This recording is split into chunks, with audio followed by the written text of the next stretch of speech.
कर रहे हैं। सबसे पहली बात तो कोई भाव नहीं। एक ब्राह्मण यदि 10,000 बार वंदन भोलेनाथ तुम्हारे कौड़ी नहीं खजाने में, 3 लोग बस्ती में बसाए आप बसे वीराने में।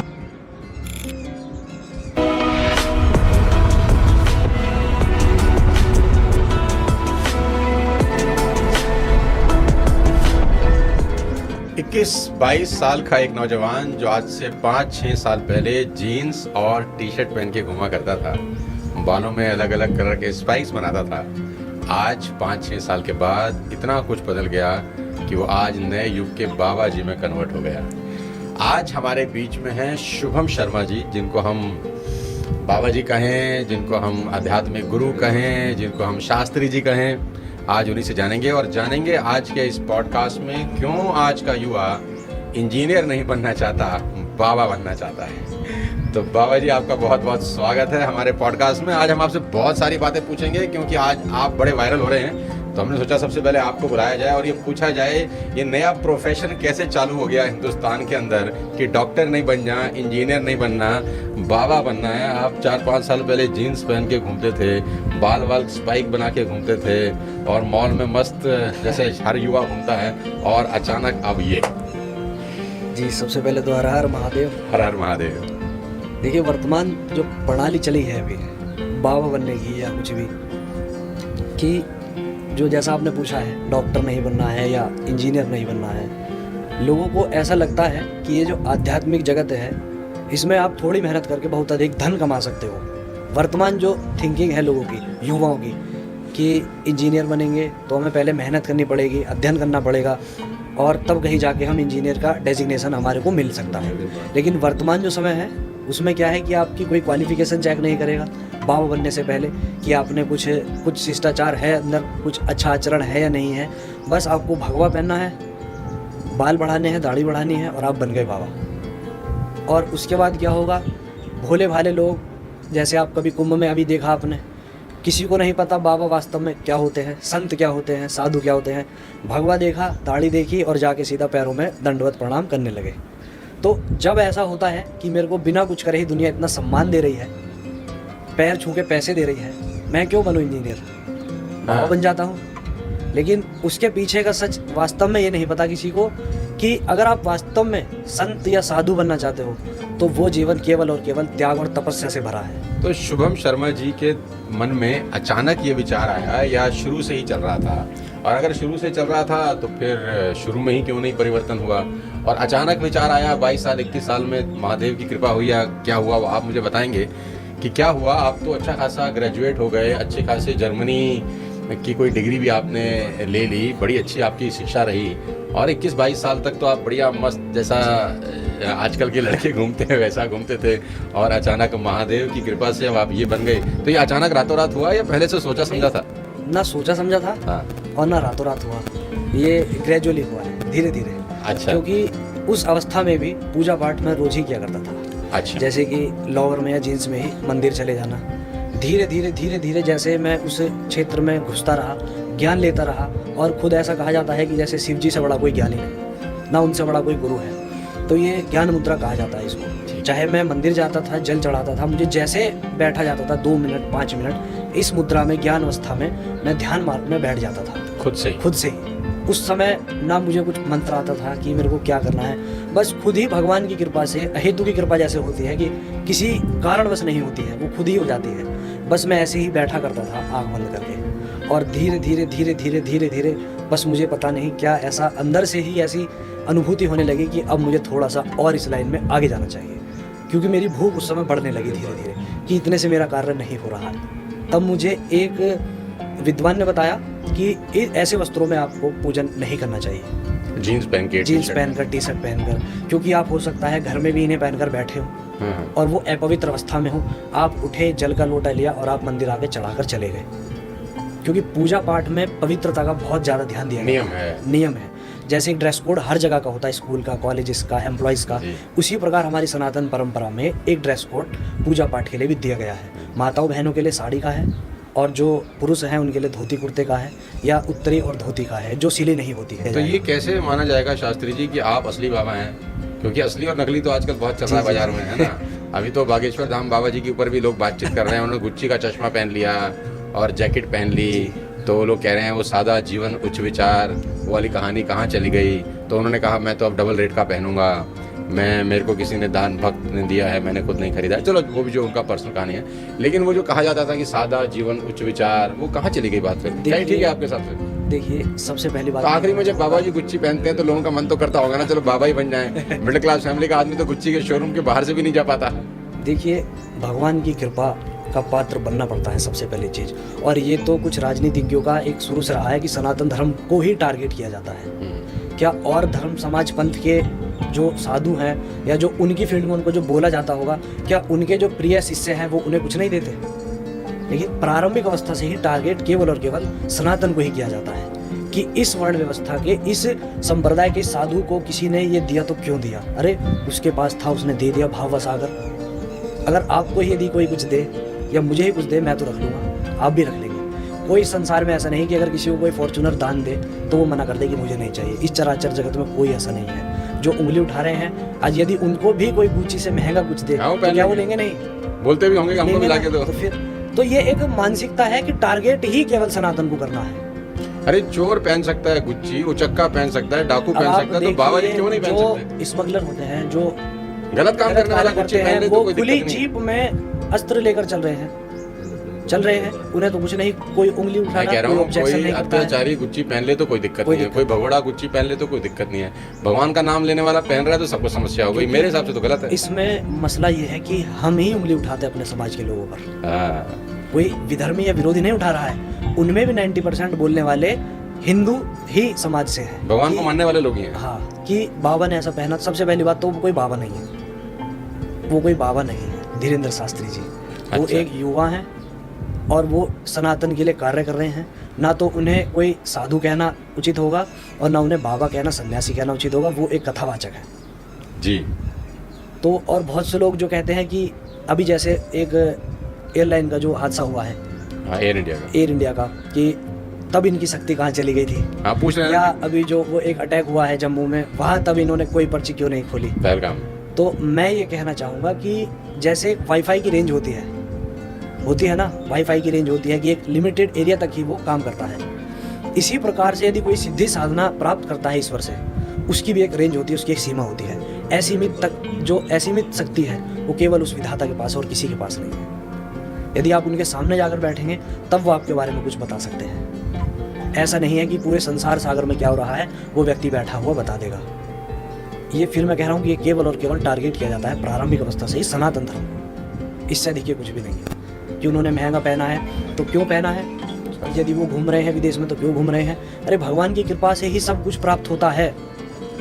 यदि किसी ऐसे बोलने वाले व्यक्ति से बोला जाए कि मैं अपने खर्चे से आपको यूरोप का ट्रिप करा रहा हूँ, क्या वो व्यक्ति जाएगा? नहीं, इतने में तो एयरपोर्ट पहुंच चला जाएगा ना। लेकिन क्या है ना कि अपने दुख से दुखी कोई नहीं, दूसरे के सुख से दुनिया। अच्छा, आप मुझे शास्त्री जी एक बात बताओ कि इतने सारे बाबा आए पिछले कुछ समय मार्केट के अंदर जी। मैं तो ऐसे वीडियो सोशल मीडिया पे देखता हूँ कि हंसी भी आती है और गुस्सा भी आता है, लेकिन अब हम क्या करें। वो एक बाबा का मैंने वीडियो देखा, नाम तो मेरे जहन से उतर गया। उसके दरबार में कोई एक लेडी लेटी हैं जो सो कॉल्ड मर चुकी हैं और उनके घर वाले उसको लेकर आए हैं, बाबा जी ऐसा हो गया टाइप्स। तो बाबा जी उसको बोल रहे हैं क्या मैं तेरे प्राण निकाल के इस लड़की में डाल दूँ? तो कह रही हाँ बाबा जी डाल दो, थोड़े से डाल दो, हाँ थोड़े से डाल दो। तो वो ऐसे ऐसे कर रहे हैं कि इसके प्राण निकाल के इसमें से इसमें डाल दिए जाएं, गुड़ गुड़ गुड़ छू, और वो लड़की अचानक से खड़ी हो जाती है और जय बाबा जी हो जाता है। तो मतलब ये सच्ची में ऐसी शक्ति भी होती है कि किसी के प्राण निकाल के किसी में डाले जा सकते हैं? शक्ति होती है, मृत संजीवनी विद्या उसको बोला जाता है, लेकिन वर्तमान में किसी के पास तो वो नहीं। बाबा जी कर रहे हैं वो केवल और सोशल मीडिया के केवल ऊपर। देखिए पाखंड से भरा हुआ हमारा समाज है, हमारा देश है वर्तमान समय में। मैं स्पष्ट सी बात कहूँगा, मैं न इधर से कहूँगा ना उधर से, मैं सीधी बात कहूँगा एकदम डायरेक्ट, क्योंकि मैं किसी प्रकार का कोई भय नहीं मानता। सबसे पहली चीज, किसी को तो सच बोलना ही चाहिए ना। देखिए क्या है कि विद्या है, ये मृत संजीवनी विद्या है। भगवान आशुतोष के ही श्री चरणों से निकली है, भगवान भूतेश्वर महादेव के ही। उन्होंने किन्हें दी? शुक्राचार्य जी महाराज को। विद्या है लेकिन वर्तमान में उसे कोई नहीं पा सकता। 1000 वर्ष तक पीपल के वृक्ष पे उल्टे इस बल से शुक्राचार्य जी ने जो है तपस्या करी थी, तब कहीं जाके भगवान शिव ने प्रसन्न होकर उन्हें मृत संजीवनी विद्या का दान दिया था। वर्तमान में कोई कर सकता है ऐसा? कभी नहीं कर सकता, इतने वर्ष तक जी ही नहीं सकता। उल्टे लटक के विद्या तो बात बहुत दूर की है, इतने वर्ष तक कोई जी ही नहीं सकता। मतलब विद्या तो होती है, विद्या होती है, विद्या है निसंदेह, हमारे सनातन धर्म शास्त्रों में हाँ, एक से एक विद्या एक से है, एक विद्या है। विद्या है, लेकिन उन्हें पाने के लिए त्याग चाहिए, तपस्या चाहिए और वास्तविक उस गुरु का, उस ज्ञाता का हमें सानिध्य चाहिए जो हमें वो दे सकता है। लेकिन ये जो करते हैं तो आप लोगों का भी एक लॉबी होता होगा ना बाबा जी का, आप लोग उनको टोकते नहीं कि ये क्या मजाक उड़ा रहे हो धर्म का? जो पढ़े लिखे लोग देखते होंगे तो क्या संदेश मैं लेके जाते हैं? अपने खुद के पर्सनल इंस्टाग्राम अकाउंट से खूब लोगों को सजग करता हूँ कि ये केवल और केवल पाखंड है, इससे दूर रहकर अपनी बुद्धि का उपयोग कीजिए। वास्तव में जो तंत्र होता है, वास्तव में जो तंत्र प्रणाली वो दिखा रहे हैं लोग उस समय, वास्तव में जो तंत्र होता है, जो उसके प्रणेता है, उसके ज्ञाता है, वो उस कार्य को पूरी तरह से गुप्त करते हैं, पूरी तरह से वो कार्य कॉन्फिडेंस होता है। वीडियो चल रहा है, वो सब पाखंड है। जो पब्लिक में आ गया है इस तरह का कोई गुप्त कार्य है, केवल और केवल वो पाखंड है। मैं फिर कह रहा हूँ, केवल और केवल पाखंड है। अरे एक बाबा जी वो हैं जो कहते हैं समोसा खा लो तुम्हारी जिंदगी ठीक हो जाएगी, तुम्हारी लाल चटनी आ रही है, हरी चटनी आ रही है। मैं तो कभी कभी सोचता हूँ यार कि ये तो कमाल ही हो गया कि प्रॉब्लम को सॉल्व करने का कितना सिंपल सरल तरीका है। देखिए हमारे समाज में जो स्त्रियां हैं प्रारंभिक अवस्था से ही वो भावनात्मक जाता है, इमोशनल। ऐसे व्यक्ति को आप जैसे जिधर ले आना चाहो, वो बेचारा दुख में भाव में आकर कहीं भी चला जाएगा और आपकी कहीं भी किसी भी बात को मानकर उसको अपने ऊपर इम्प्लीमेंट करने लगेगा। लेकिन उसका जो नहीं तो ये धर्म जो के गुरु जो हैं, जो साधु समाज है, विरोध क्यों नहीं करते इनका कि क्या ये क्या तमाशा है भाई, तुम्हारी वजह से सबका नाक कट रहा है? करते हैं कुछ महात्मा हैं जो करते हैं, कुछ ये जूना अखाड़ा से कुछ महात्मा हैं, भी एक गिरी हैं, कोई उनका नाम भूल रहा हूँ मैं, सोशल मीडिया पर वो काफ़ी बोलते हैं भी आजकल, कथावाचकों को भी बोलते हैं वो। लेकिन क्या है कि जो उन लोगों के साथ में पूरी चेन चली है, उन्हीं का पूरा एक ग्रुप चलता है, एक मीडिया हैंडलिंग चलती है, सब कुछ चलता है, तो इसलिए वो कुछ ज़्यादा मतलब स्प्रेड वो शंकराचार्य ने स्टेटमेंट भी दिया ना एयरलाइन के क्रैश होने के बाद, जब रिपोर्टर रिपोर्ट कर रहा है कि गीता जल गई, गीता जल गई, उन्होंने बड़ी अच्छी बात बोली। उन्होंने बोला इसमें क्या बात होगी, गीता जल गई तो उससे फ़ायदा क्या हुआ? हमें फ़ायदा तब होता है जब सब बच जाते और गीता जल जाती। गीता बच गई तो उसका फ़ायदा क्या हुआ? ऐसा कुछ नहीं है। देखिए हर व्यक्ति अपने कर्म का भोग भोगता है, हो सकता है उन लोगों की मृत्यु ऐसी ही लिखी हो। नहीं, रिपोर्टर तो ये रिपोर्ट कर रहे थे ना कि देखो कितना अध्यात्म में कितनी ताकत है, सब जल गया लेकिन गीता नहीं जली, गीता तो नहीं ये जली, एक गीता नहीं प्रमाण, जली। यही एक प्रमाण दिया जाता है कि सनातन ही शाश्वत है और कोई शाश्वत नहीं, ना किंचित शाश्वतम। बार बार यही कहा जा रहा है वेद पुराण शास्त्रों में। जितना कुछ दिखाई दे रहा है इस संसार में, छोटे कीट से लेकर एक मानव तक, सब कुछ थोड़े समय का है, क्षणभंगुर है। बार बार यही चीख चीख कर विद्वानों ने कहा है, ना किंचित शाश्वतम। और ये जो ऐसे हादसे में मृत्यु होती है, ये उसका प्रमाण है कि गीता सनातन धर्म शास्त्र से जुड़ा हुआ बहुत बड़ा एक हमारा उपहार है, हमें जो मिला है ऊपर वाले की कृपा से, वही बचा है, बाकी सब चले गए हैं। तो इसका सीधा सा यही प्रमाण क्या उन लोगों को नहीं मिल पा रहा है कि जो शाश्वत है वही बचेगा? आदि अंत मध्य में सत्ता केवल एक ही की विराजमान है ना, उस परम प्रभु की। लेकिन शास्त्री जी सवाल तो फिर वही है ना कि गीता अगर बच भी गई, ठीक है, तो उससे हमारे को और आपको फायदा क्या हुआ? मतलब लोग जो सवाल उठा रहे हैं उनका तो यही कहना है कि अच्छा होता कि गीता जल जाती, ठीक है, और 250 लोग बच जाते। ऐसा नहीं हो सकता।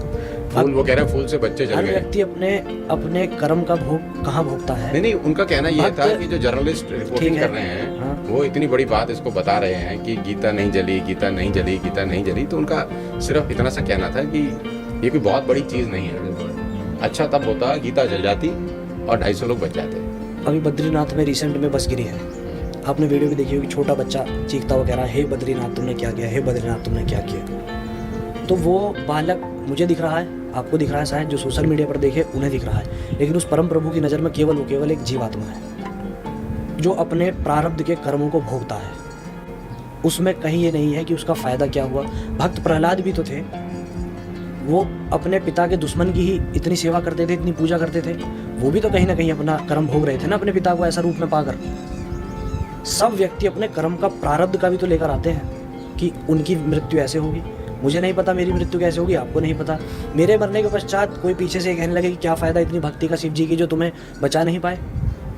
क्या सब मार्कंडे बन जाएंगे कि अगर कोई शिवलिंग को लपेट कर बैठ जाए तो भगवान शिव उसकी रक्षा करने आ जाएंगे?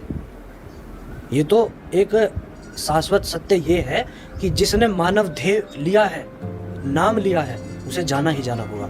इसमें कोई फायदे की या नुकसान की बात ही नहीं है। अरे शास्त्री जी चलो छोड़ो, शिव जी की बात करते हैं। जो सबसे इम्पोर्टेंट बात है, जो मुझे बड़े मन से आपसे पूछना भी चाहता हूँ जी, अब भगवान शंकर के बारे में कुछ बताएं हमको। देखिए मेरे अंदर उतनी सामर्थ्य जो नहीं है कि हम मैं उनके बारे में चर्चा तो कर ही जी, सकते हैं अपने ईश्वर की। जी, जैसा कि सब जानते हैं वो बहुत दयालु है, परम दयालु, दयालु के भी भोले दयालु बाबा हैं। भोले हैं, और औखड़दानी है, जो जो मांगता है दे। उसे दे देते हैं। अभी श्रावण मास प्रारंभ हो रहा है, हाँ, हाँ। उन्हीं का महीना है। भगवान नारायण शेष अपनी जो है अपनी निद्रा में चले जाते हैं, तब सारी सृष्टि का जो कार्यभार है भगवान शिव जी के ही हाथ में होगा। ऐसी अवस्था में उन्हें जितना जल से स्नान कराया जाए भगवान उतना प्रसन्न होते हैं। और रही बात उनके बारे में कुछ बात करने की, उन्हें जानने की, जैसा मैंने आपको भी ऑफ कैमरा भी बताया था कि एक ब्राह्मण यदि 10,000 बार भी वेद का पारायण करता है, वेद का पाठ पढ़ता है, तो भी शिव जी को नहीं जान सकता। शिव जी एक वो जैसा लोग जानते हैं वो शिव नहीं है। शिव वो नहीं है जैसा लोग जानते हैं उन्हें पूजते हैं। शिव एक तत्व है जो आपके और मेरे भीतर पैदा है, बस हमें उसे जागृत करना है। और वो तत्व क्या है? सत्य भाषण। हमें सत्य बोलना चाहिए। वो शिव जी का स्वरूप हमारे भीतर विद्यमान है, बस हमें उसे केवल थोड़ा सा तप करके जागृत करना है। शिव एक तत्व है, कोई मूर्ति नहीं है। जब आदि अंत मध्य में, अंत में, संसार के अंत में जब कुछ भी नहीं होता, केवल अंधकार होता है, केवल और केवल एक अग्नि स्तंभ शिव महापुराण के प्रथम अध्याय में आपको मिलेगा। केवल और केवल एक अग्नि स्तंभ उस समय विद्यमान होता है जिसमें से ब्रह्मा और विष्णु निकलते हैं। वो अग्नि स्तंभ ही सदाशिव का प्रतीक है। जैसे हम निराकार ब्रह्म के रूप में पूजते हैं, वही निराकार ब्रह्म वो अग्नि स्तंभ है जो शिव है, सदाशिव है। और जब देवताओं के आग्रह पर अपने वो शरीर में अपने साकार रूप में आते हैं, तब हम उन्हें शंकर कहकर उच्चारण करते हैं। अभी कांवड़ यात्रा भी स्टार्ट हो जाएगी जी। तो आपको क्या लगता है कि जितने भी लोग अभी कांवड़ यात्रा पे निकलते हैं, ये सब लोग पूरी श्रद्धा, पूरी भक्ति के साथ वहाँ जाते होंगे और पूरी भक्ति के साथ वहाँ जल लेकर आते होंगे? क्योंकि कांवड़ यात्रा के दौरान बहुत बार ऐसा देखा गया है कि हुड़दंगी भी लोग बहुत होते हैं जी। हुड़दंग मचाते हैं। सब तो नहीं मचाते, लेकिन कुछ तो मचाते ही हैं। और वहाँ पर अपना सब चलता है बाबा जी का प्रसाद समझ के। जी देखिए, शिव जी की बारात का चरित्र सुना है आपने? प्रसंग सुना है? थोड़ा सुनाएंगे तो अच्छा लगेगा।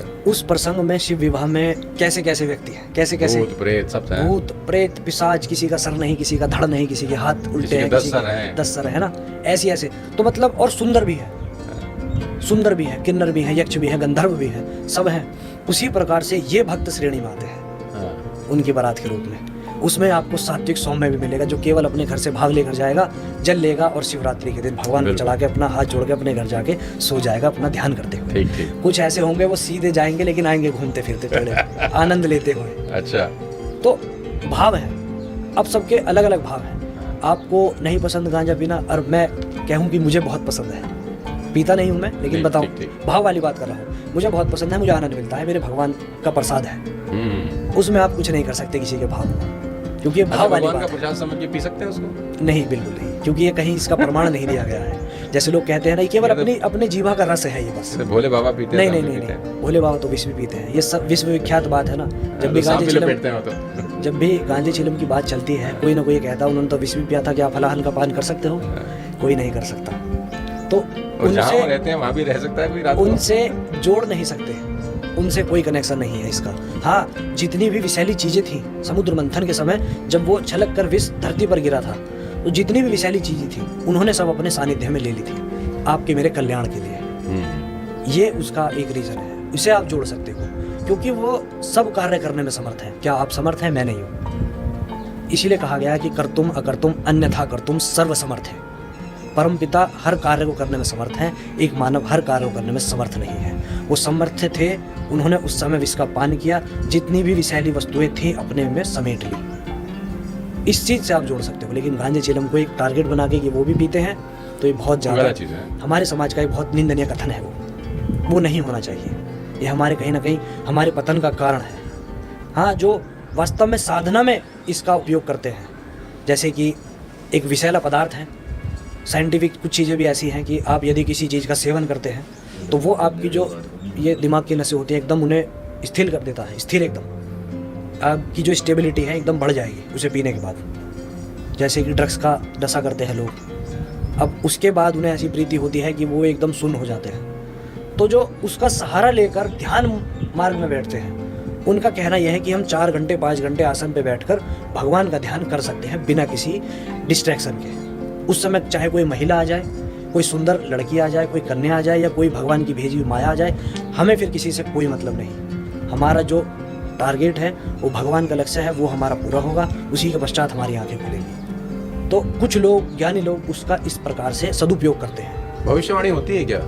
बिल्कुल होती है मतलब मैं थोड़ा उत्सुक हूँ जानने के जी। लिए कि जैसे बड़े बड़े हादसे हो जाते हैं, जैसे हो गया तो बहुत सारे लोग बोल रहे हैं अभी पहले बता देते अगर इतनी ताकत इतनी क्षमता किसी के अंदर है तो ये चीज़ें रुक जाती टाइप्स कहानी। और भविष्यवाणी के नाम पे बहुत सारे लोग अपना दुकान भी चलाते हैं। जो क्या है कि जिनके पास ज्ञान नहीं है वो दुकान चलाते हैं, और जिनके पास बहुत ज्ञान है वो गुप्त रूप से अपने ज्ञान को और बढ़ाते हैं कि ब्रह्मास्त्र छोटे से युद्ध पे नहीं छोड़ा जाएगा ना। यदि आपके पास, मैं कहूँ कि आपके पास एक बहुत बड़ी शक्ति है, आपकी गली में लड़ाई होगी, आपने छोड़ दी, ऐसा थोड़ी होगा। एक बड़े अनुष्ठान के लिए उसको रखा जाएगा। ऐसे ही वो लोग गुप्त रूप से रहकर उस तप को अपना अंदर पैदा कर रहे हैं, तब कहीं जाकर उस चीज़ को छोड़ते हैं। और रही बात भविष्यवाणी की, तो ये जो अभी हादसा हुआ एयरलाइन का या कोरोना का, ये सब ऋषिकेश पंचांग जो काशी में छपता है, सब पहले से छप जाता है। 1 साल पहले का जो है, यदि आप पंचांग उठाएंगे तो उसमें सब ये लिखा हुआ है कि हवाई यात्रा से जो है इस देश में हमारे ये व्यवस्था होगी, और कोरोना के समय भी ये होगा कि ये फलाना बीमारी नाम से। कौन से पंचांग में छपा था?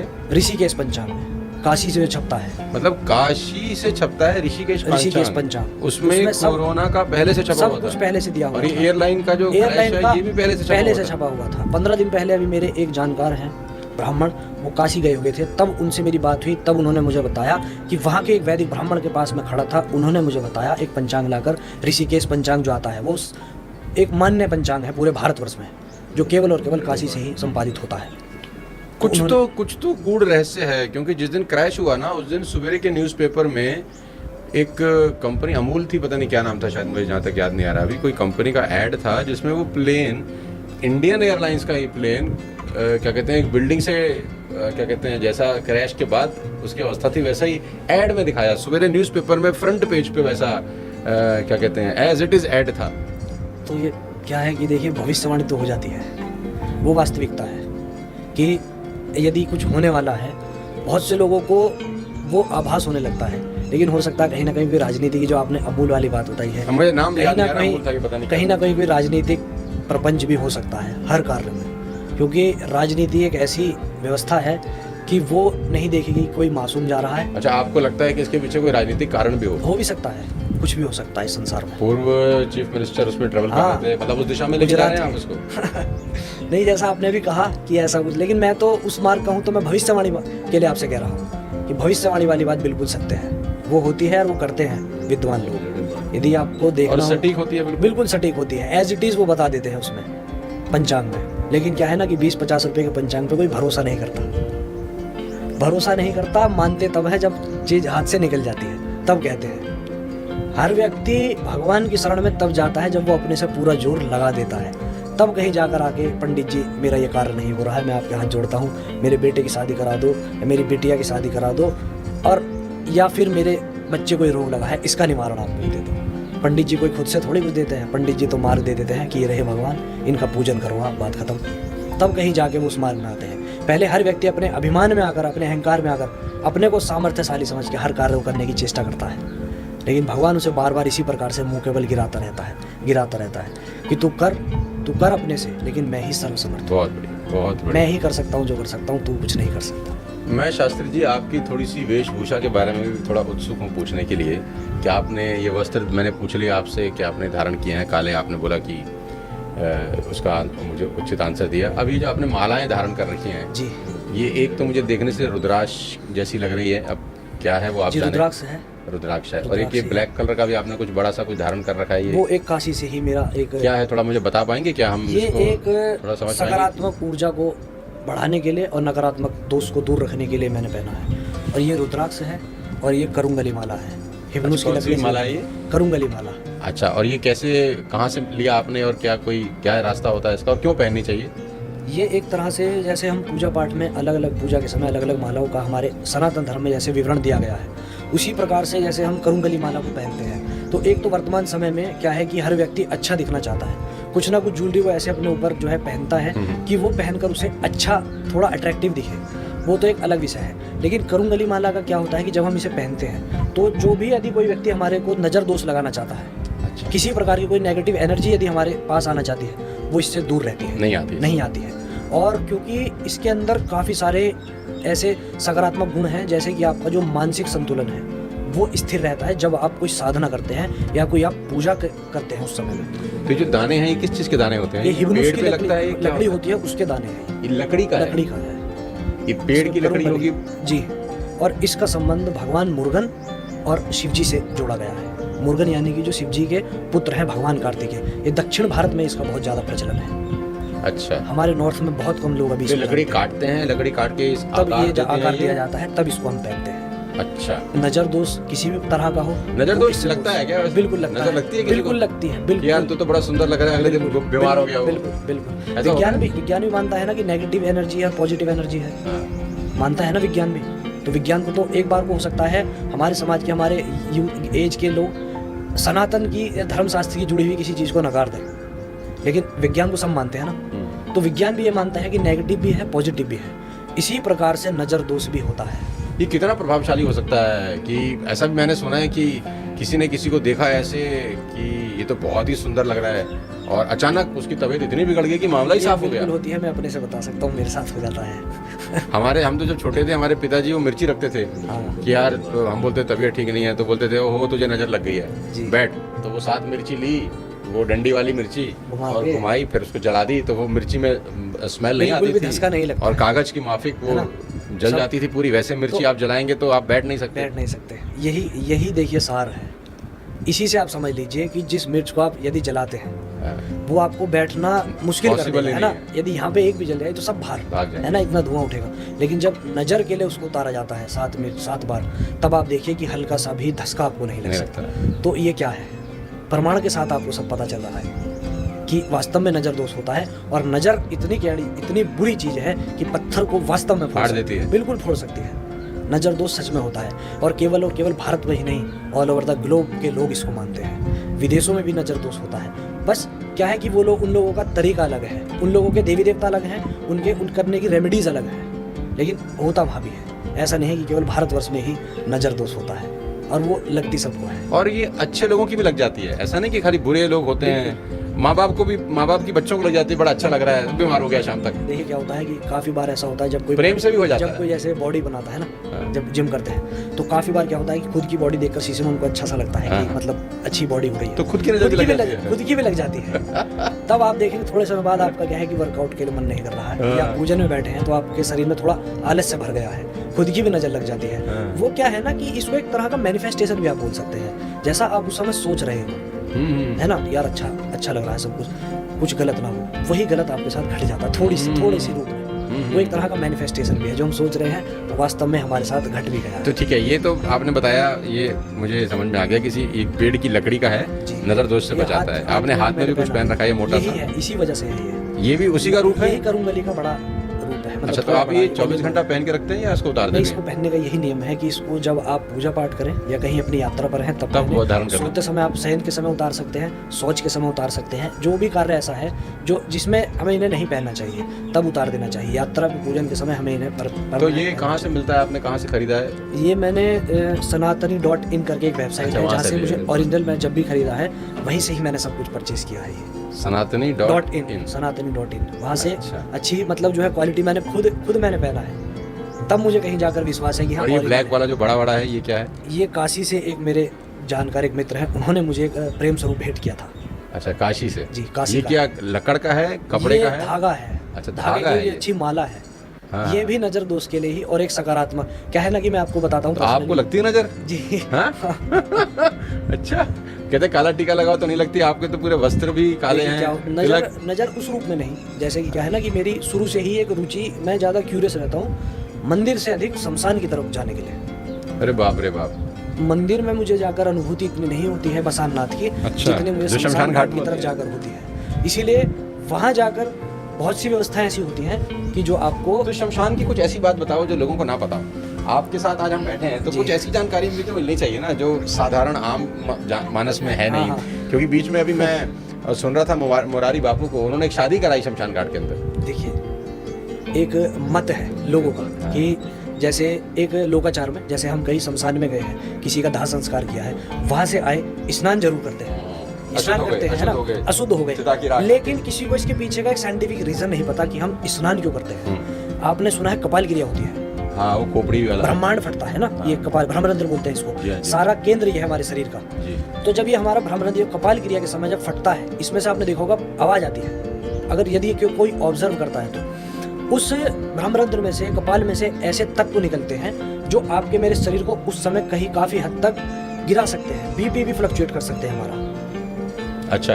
तो इसलिए उसका कोई, उस तत्व का कोई प्रभाव हमारे शरीर पर ना हो, हम इसलिए आकर स्नान करते हैं। ऐसा नहीं कि शमशान कोई अशुद्ध भूमि है, कोई हमारे पीछे चिपट जाएगा इसलिए हम स्नान करते हैं। यदि वो स्नान हो, यदि जो वो शमशान अशुद्ध स्थान होता तो मसाननाथ वहाँ क्या कर रहे हैं?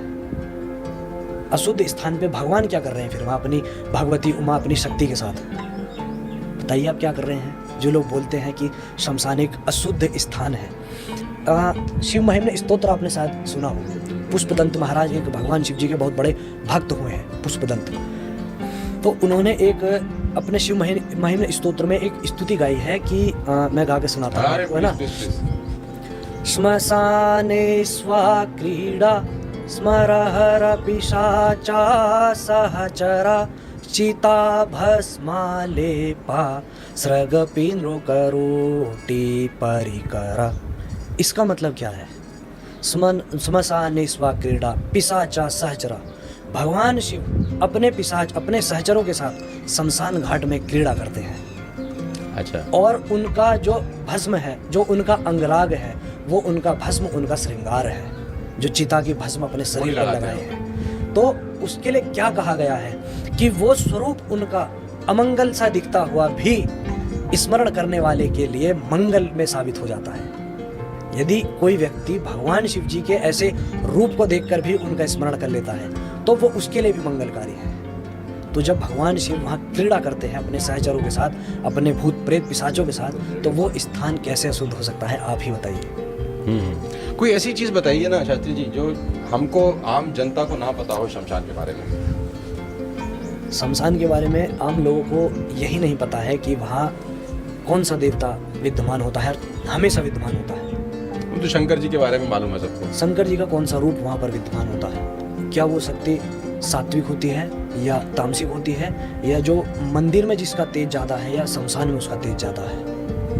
हर व्यक्ति शमशान घाट जाता है। एक आम व्यक्ति की मैं बता रहा हूँ, साधक की नहीं। आम व्यक्ति क्या करते हैं? महिलाएं जाती नहीं हमारे सनातन धर्म में, जी जी। पुरुष जाते हैं, गए, दाह संस्कार हुआ, हाथ धोए और आ गए। वो कुछ उस समय वहाँ करते हैं? नहीं, कुछ नहीं। महसूस करते हैं? कुछ भी नहीं करते। क्या वो भगवान शिव जी के विग्रह को देखकर उस समय हाथ जोड़ते हैं? नहीं जोड़ता, कोई नहीं जोड़ता, क्योंकि उन्हें वहाँ उस चीज की अनुभूति नहीं किया। वास्तविक रूप में मसाननाथ बैठे। शमशान घाट में कोई सिद्धियां विद्धियां भी होती हैं? कोई लोग करते हैं? बहुत जल्दी सिद्धियां हो जाती है वहाँ, बहुत तीव्रता के साथ। यदि मैं कहूँ यदि आप मंदिर में या कहीं और करें तो वो, यदि कोई 6 मंथ लग रहे हैं, 6 महीने लग रहे हैं, तो वहाँ वो 15-20 दिन के अंदर अंदर सिद्ध हो जाएगी, क्योंकि वो इतनी पवित्र है। कैसी कैसी सिद्धियां होती हैं? काफ़ी सारी हैं शमशान में होती हैं। जैसे कि आप भैरव उपासना करते हैं लोग, भैरव की साधना करते हैं। अच्छा। और क्योंकि भगवान शिव जी का जो उग्र रूप है वो भगवान भैरव है। अच्छा। जो काशी के कोतवाल भी कहे गए हैं। भगवान शिव जी का जो उग्र एकदम रूप है, जो मृत्यु को भी जीत लेता है, समय का भी बाप है, समय का भी काल है, समय को भी जीत लेता है, वो रूप भगवान शिव जी का वहाँ विद्यमान होता है। तो बहुत से लोग रात्रि काल में वहाँ पर साधना भी करते हैं। लेकिन वर्तमान समय में क्या है कि जो मोस्टली जो शमशान घाट है, संध्या के पश्चात उन्हें बंद कर दिया जाता है इसी कारण से, ताकि सिद्धि ना कर सके, सिद्धि कोई ना कर सके, कोई गलत कार्य ना कर सके। गलत कार्य भी होते हैं? बिल्कुल होते हैं। जैसे कि किसी की चिता जल रही है और कोई व्यक्ति आकर वहाँ अपना कोई अनुष्ठान कर रहा है, अपना अनुष्ठान मतलब? कर रहा है कि कोई सिद्धि करने लगा है उस जलती हुई चिता पर, उस शव के ऊपर। तो जो व्यक्ति वहाँ शमशान का होल सोल है, सब देख रहा है, उसकी जिम्मेदारी है ना कि पूरा हमारा जो एक समाज आकर जलाकर गया है एक मृत को, कि पूरा उसका जो शरीर है पूरा सुबह तक जल जाना चाहिए। लेकिन उसी बीच में यदि कोई वहाँ थोड़ा सा पीस उठाकर उसका ले जाता है, उसी शव का, तो उसका पाप का भागीदार भी तो वो व्यक्ति है ना, जो वहाँ पर शव का पीस उठा के ले जाने से कोई सिद्धि भी होती है? सिद्धि साधनाएं करते हैं ना लोग उन मृत व्यक्ति से भी। वो भगवान को उस रूप में पूजते हैं जब भगवान को एक तामसिक रूप में देखा जाता है। तो तामसिक रूप में फल फूल तो कोई चढ़ाएगा नहीं, ऐसा ही सब कुछ चढ़ाया जाता है, रक्त चढ़ाया जाता है, बलि होती है, यही सब कुछ चढ़ाया जाता है उस समय में। क्योंकि सात्विक मार्ग बहुत अलग है, तामसिक मार्ग में यदि आपको जाना है तो यही सब क्रियाएं हैं जो करनी पड़ती है शमशान घाट में, यही सब क्रियाएं हैं जो करनी पड़ती है। आप वहाँ जरूरी नहीं है कि कोई साधना करने जाओ, आप एक आप काशी मणिकर्णिका घाट जाओ, वहाँ जाकर आप खुद से अनुभूति करोगे कि वहाँ वास्तव में कोई है।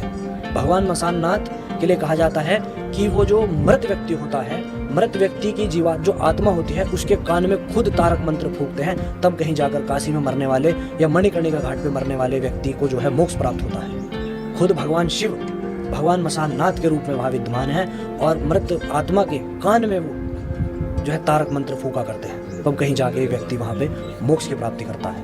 कितने लोग ऐसे हैं जो वहाँ मरने से पहले ही आश्रम बना कर रखते हैं कि हम मरने से कुछ समय पहले, कुछ क्षण पहले ही उस आश्रम में जाएंगे तो हमारा मरण काशी में हो जाएगा, आखिरी समय निकालेंगे बस। तो ये सब मान्यता है। क्या क्या नहीं करना चाहिए शमशान घाट में? क्या नहीं करना चाहिए? कि लोग बाग जाते हैं संस्कार में जी, ये नहीं करना चाहिए या ये तो बिल्कुल नहीं करना चाहिए? देखिए, एक तो सबसे पहली चीज़ जो शमशान में ये आम आदमी जो जाता है, जो साधक है, या तो उन्हें सब कुछ पता होगा। जो एक आम आदमी जाता है वो कुछ इधर उधर का कार्य ना करे वहाँ पे। जैसे कि कोई भी उस समय जब तक वो वहाँ विद्यमान है, जब तक विद्यमान है, कोई ऐसी बात ना करे कि जो भगवान को बुरी लगे। कोई ऐसा आचरण ना दिखाए जो वहाँ पे भगवान को बुरा लगे, कि अपना कोई अहंकार दिखाने लगे। होता है ना कि बहुत से लोग व्यक्ति होते हैं कि हमारे घर का ये व्यक्ति आया है, इसको इतने अच्छे से जो है आप सब कुछ करो, ज़्यादा घी डालो या ऐसी व्यवस्था करो, तो उसका अहंकार उस समय वहाँ नहीं झलकना चाहिए। क्योंकि भगवान शिव जी के लिए कहा गया है कि आप उन्हें कुछ भी चढ़ाओ, वो व्यक्ति के अहंकार का भक्षण बहुत जल्दी करते हैं। तो उस धरा पे जाके सबसे पहला जो आपके अंदर शून्यता का भाव आ जाना चाहिए कि यहाँ आके सब मौन है। लेकिन बहुत से व्यक्ति आपने भी पर्सनल भी देखा होगा कि वहाँ जाकर भी अपनी मकड़ में रहते हैं, उन्हें कोई मतलब नहीं है किसी से भी। वो एक फॉर्मेलिटी के लिए किसी व्यक्ति के उसमें अंतिम क्रिया में आए हैं, आके अपने फ़ोन में लगे हैं, कोई वीडियो भी बना लेता है, कोई अपना इधर उधर जाके अपना कार्य भी कर रहा है, वो उधर से चले जाते हैं। अच्छा शास्त्री जी, एक बात बताओ, मैं आपसे थोड़ा जानने को ये भी इच्छुक हूँ, मेरे अपने मन के सवाल है कि क्या ऐसा भी होता है कि वो एक हम कॉलेज में थे तो एक वो जादू होता था, वो किसी की गुड़िया बनती थी, उस पर सुई चुभोते थे तो दूर व्यक्ति बैठा है उसको दर्द होता था, ऐसा होता है क्या कुछ? ये सब होता है, मारण उच्चाटन सब कुछ होता है। मारण उच्चाटन सब कुछ होता है। क्या भला है ये सिद्धियाँ ही होती हैं, योगिनियाँ आपका कार्य सिद्ध करती हैं, लेकिन अच्छा, आपको उन्हें पहले साधना पड़ता है। ये मैं पहले ही बता देना चाहता हूँ, लेकिन कि ये कार्य गृहस्थ आश्रम वाले लोगों के लिए बिल्कुल नहीं बने। गृहस्थ आश्रम वाला व्यक्ति केवल और केवल देवी देवताओं के सौम्य रूप की उपासना करे। ठीक है। लेकिन जो विरक्त हो चुके हैं इस संसार से, अपने घर परिवार से, वो ही जाकर इस मार्ग में आगे आते हैं, क्योंकि उन्हें ये होता है कि अब हम सब कुछ छोड़ाए हैं। ठीक है। यदि हम इस सिद्धि को करते समय कुछ ऐसा हो गया कि हम मर भी गए, किसी योगिनी ने या किसी शक्ति ने, भगवान के किसी सहचर ने, उस शक्ति के किसी भी गण ने मेरे ऊपर कोई प्रहार भी किया, मैं मर भी गया, तो मुझे कोई दिक्कत नहीं है। तो ग्रस्त वाले लोग ये बिल्कुल नहीं कर सकते। क्या होता है ये सिद्धि? इसमें क्या होता है? इसमें क्या करते हैं कि एक समाज पंथ के एक विश्वविख्यात या कोई अच्छे ज्ञाता, एक पहले तो गुरु का चयन किया जाता है, तब वो गुरु कहीं जाकर एक देवी की या जो भी उनका आराध्य होता है, इस मार्ग की केवल एक ही देवी है, वो है देवी भगवती काली, क्योंकि तंत्र की अधिष्ठात्री देवी है देवी काली और अधिष्ठात्र देवता है भगवान शिव। उन्हीं के श्री चरणों से निकला है तंत्र। तंत्र एक कोई ये नहीं है कि एक जैसा अभी आप सोशल मीडिया पे देखते हो, नीम उड़ा दिया, गले में हड्डी पहली, तो तंत्र है। तंत्र एक व्यवस्था है, मैनेजमेंट। जैसा आपने सुना भी होगा डेमोक्रेसी, प्रजातंत्र। तो क्या इसमें आपने कुछ ऐसा अनुभव किया है कि प्रजातंत्र जो हम सुन रहे हैं इसमें कोई तांत्रिक क्रिया हो रही है? नहीं। तंत्र तो आया है, लेकिन इसमें आया, फिर इसमें क्रिया क्यों नहीं हो रही? कोई विचार नहीं करता, क्योंकि तंत्र वो वाली चीज़ है नहीं जो लोग समझते हैं। तंत्र एक मैनेजमेंट है, एक व्यवस्था है। जैसे कि डॉक्टर क्या करते हैं, उन्हें पता होता है कि इस सिरप में इतना % एल्कोहल है, रिकमेंड करते हैं ना, ये वाला सिरप पी लीजिए आप। उन्हें पता है कि कितना रेशो इस व्यक्ति के शरीर में जाके इसको ठीक कर देगा। उसी प्रकार तंत्र के जो ज्ञाता होते हैं उन्हें पता है कि कितनी मात्रा में इस व्यक्ति को ज्ञान देना है और ये उसे आगे समाज का कल्याण कर सकता है। वो कार्य सिद्ध करते हैं। ऐसा नहीं कि मैंने सिद्धि ले ली और मैं आपका बुरा करने बैठ गया।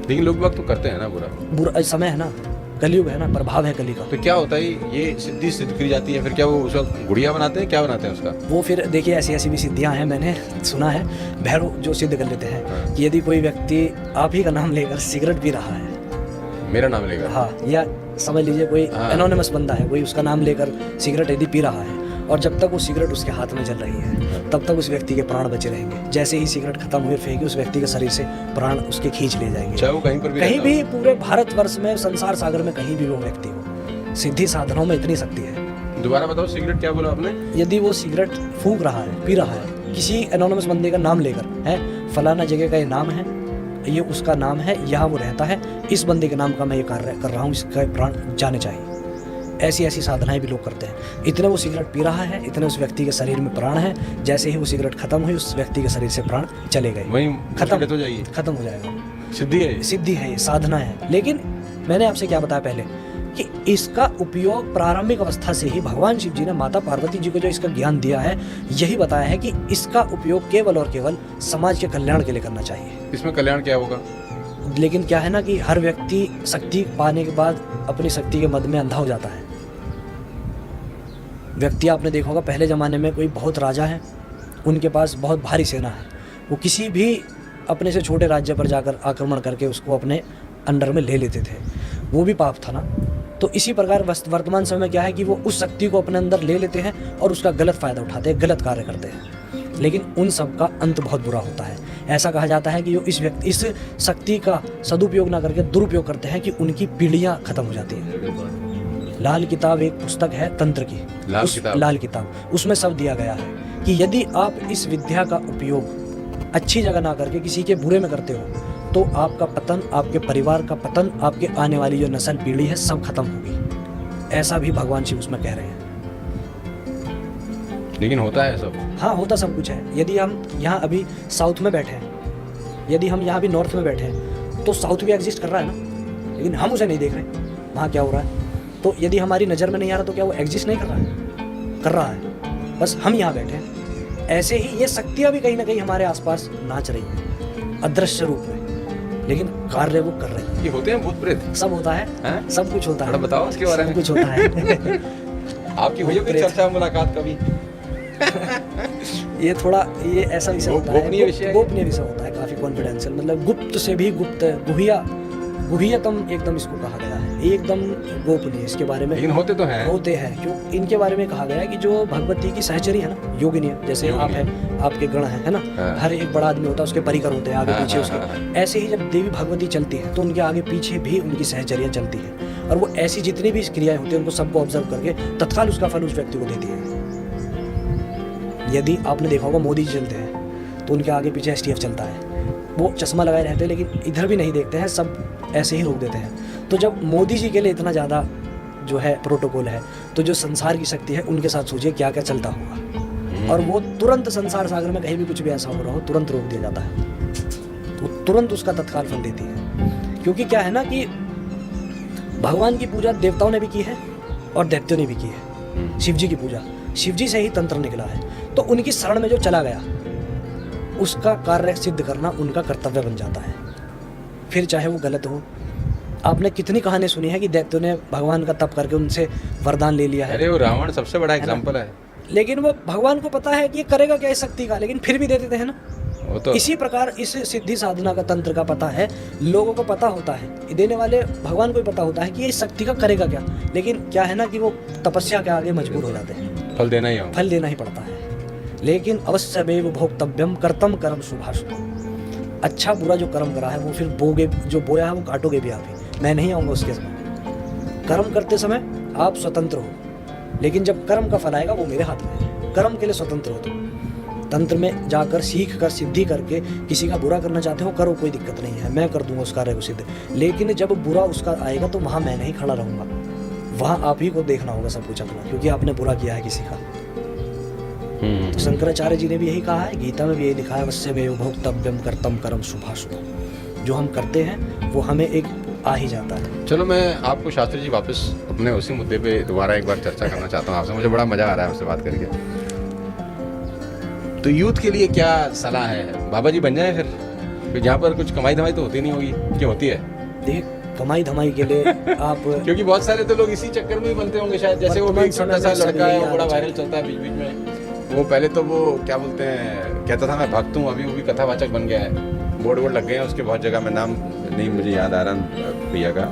देखिए क्या है कि मुझे कहते हुए संकोच हो रहा है, लेकिन धर्म वर्तमान समय में धंधा है, सब जानते हैं इस चीज़ को। सत्यता हर किसी के सामने है लेकिन कोई बोलता नहीं है। धर्म धंधा बन चुका है वर्तमान समय में। मतलब आप ये सोचिए कि ऑनलाइन सिद्धि साधना की क्लासेस देने लगे लोग ऑनलाइन। ऑनलाइन, और ऑनलाइन ही आपको साबर मंत्र दे देंगे, ऑनलाइन ही आपको दुर्गा सप्तशती की विद्या दे दी जाएगी। ये कौन सा समय है?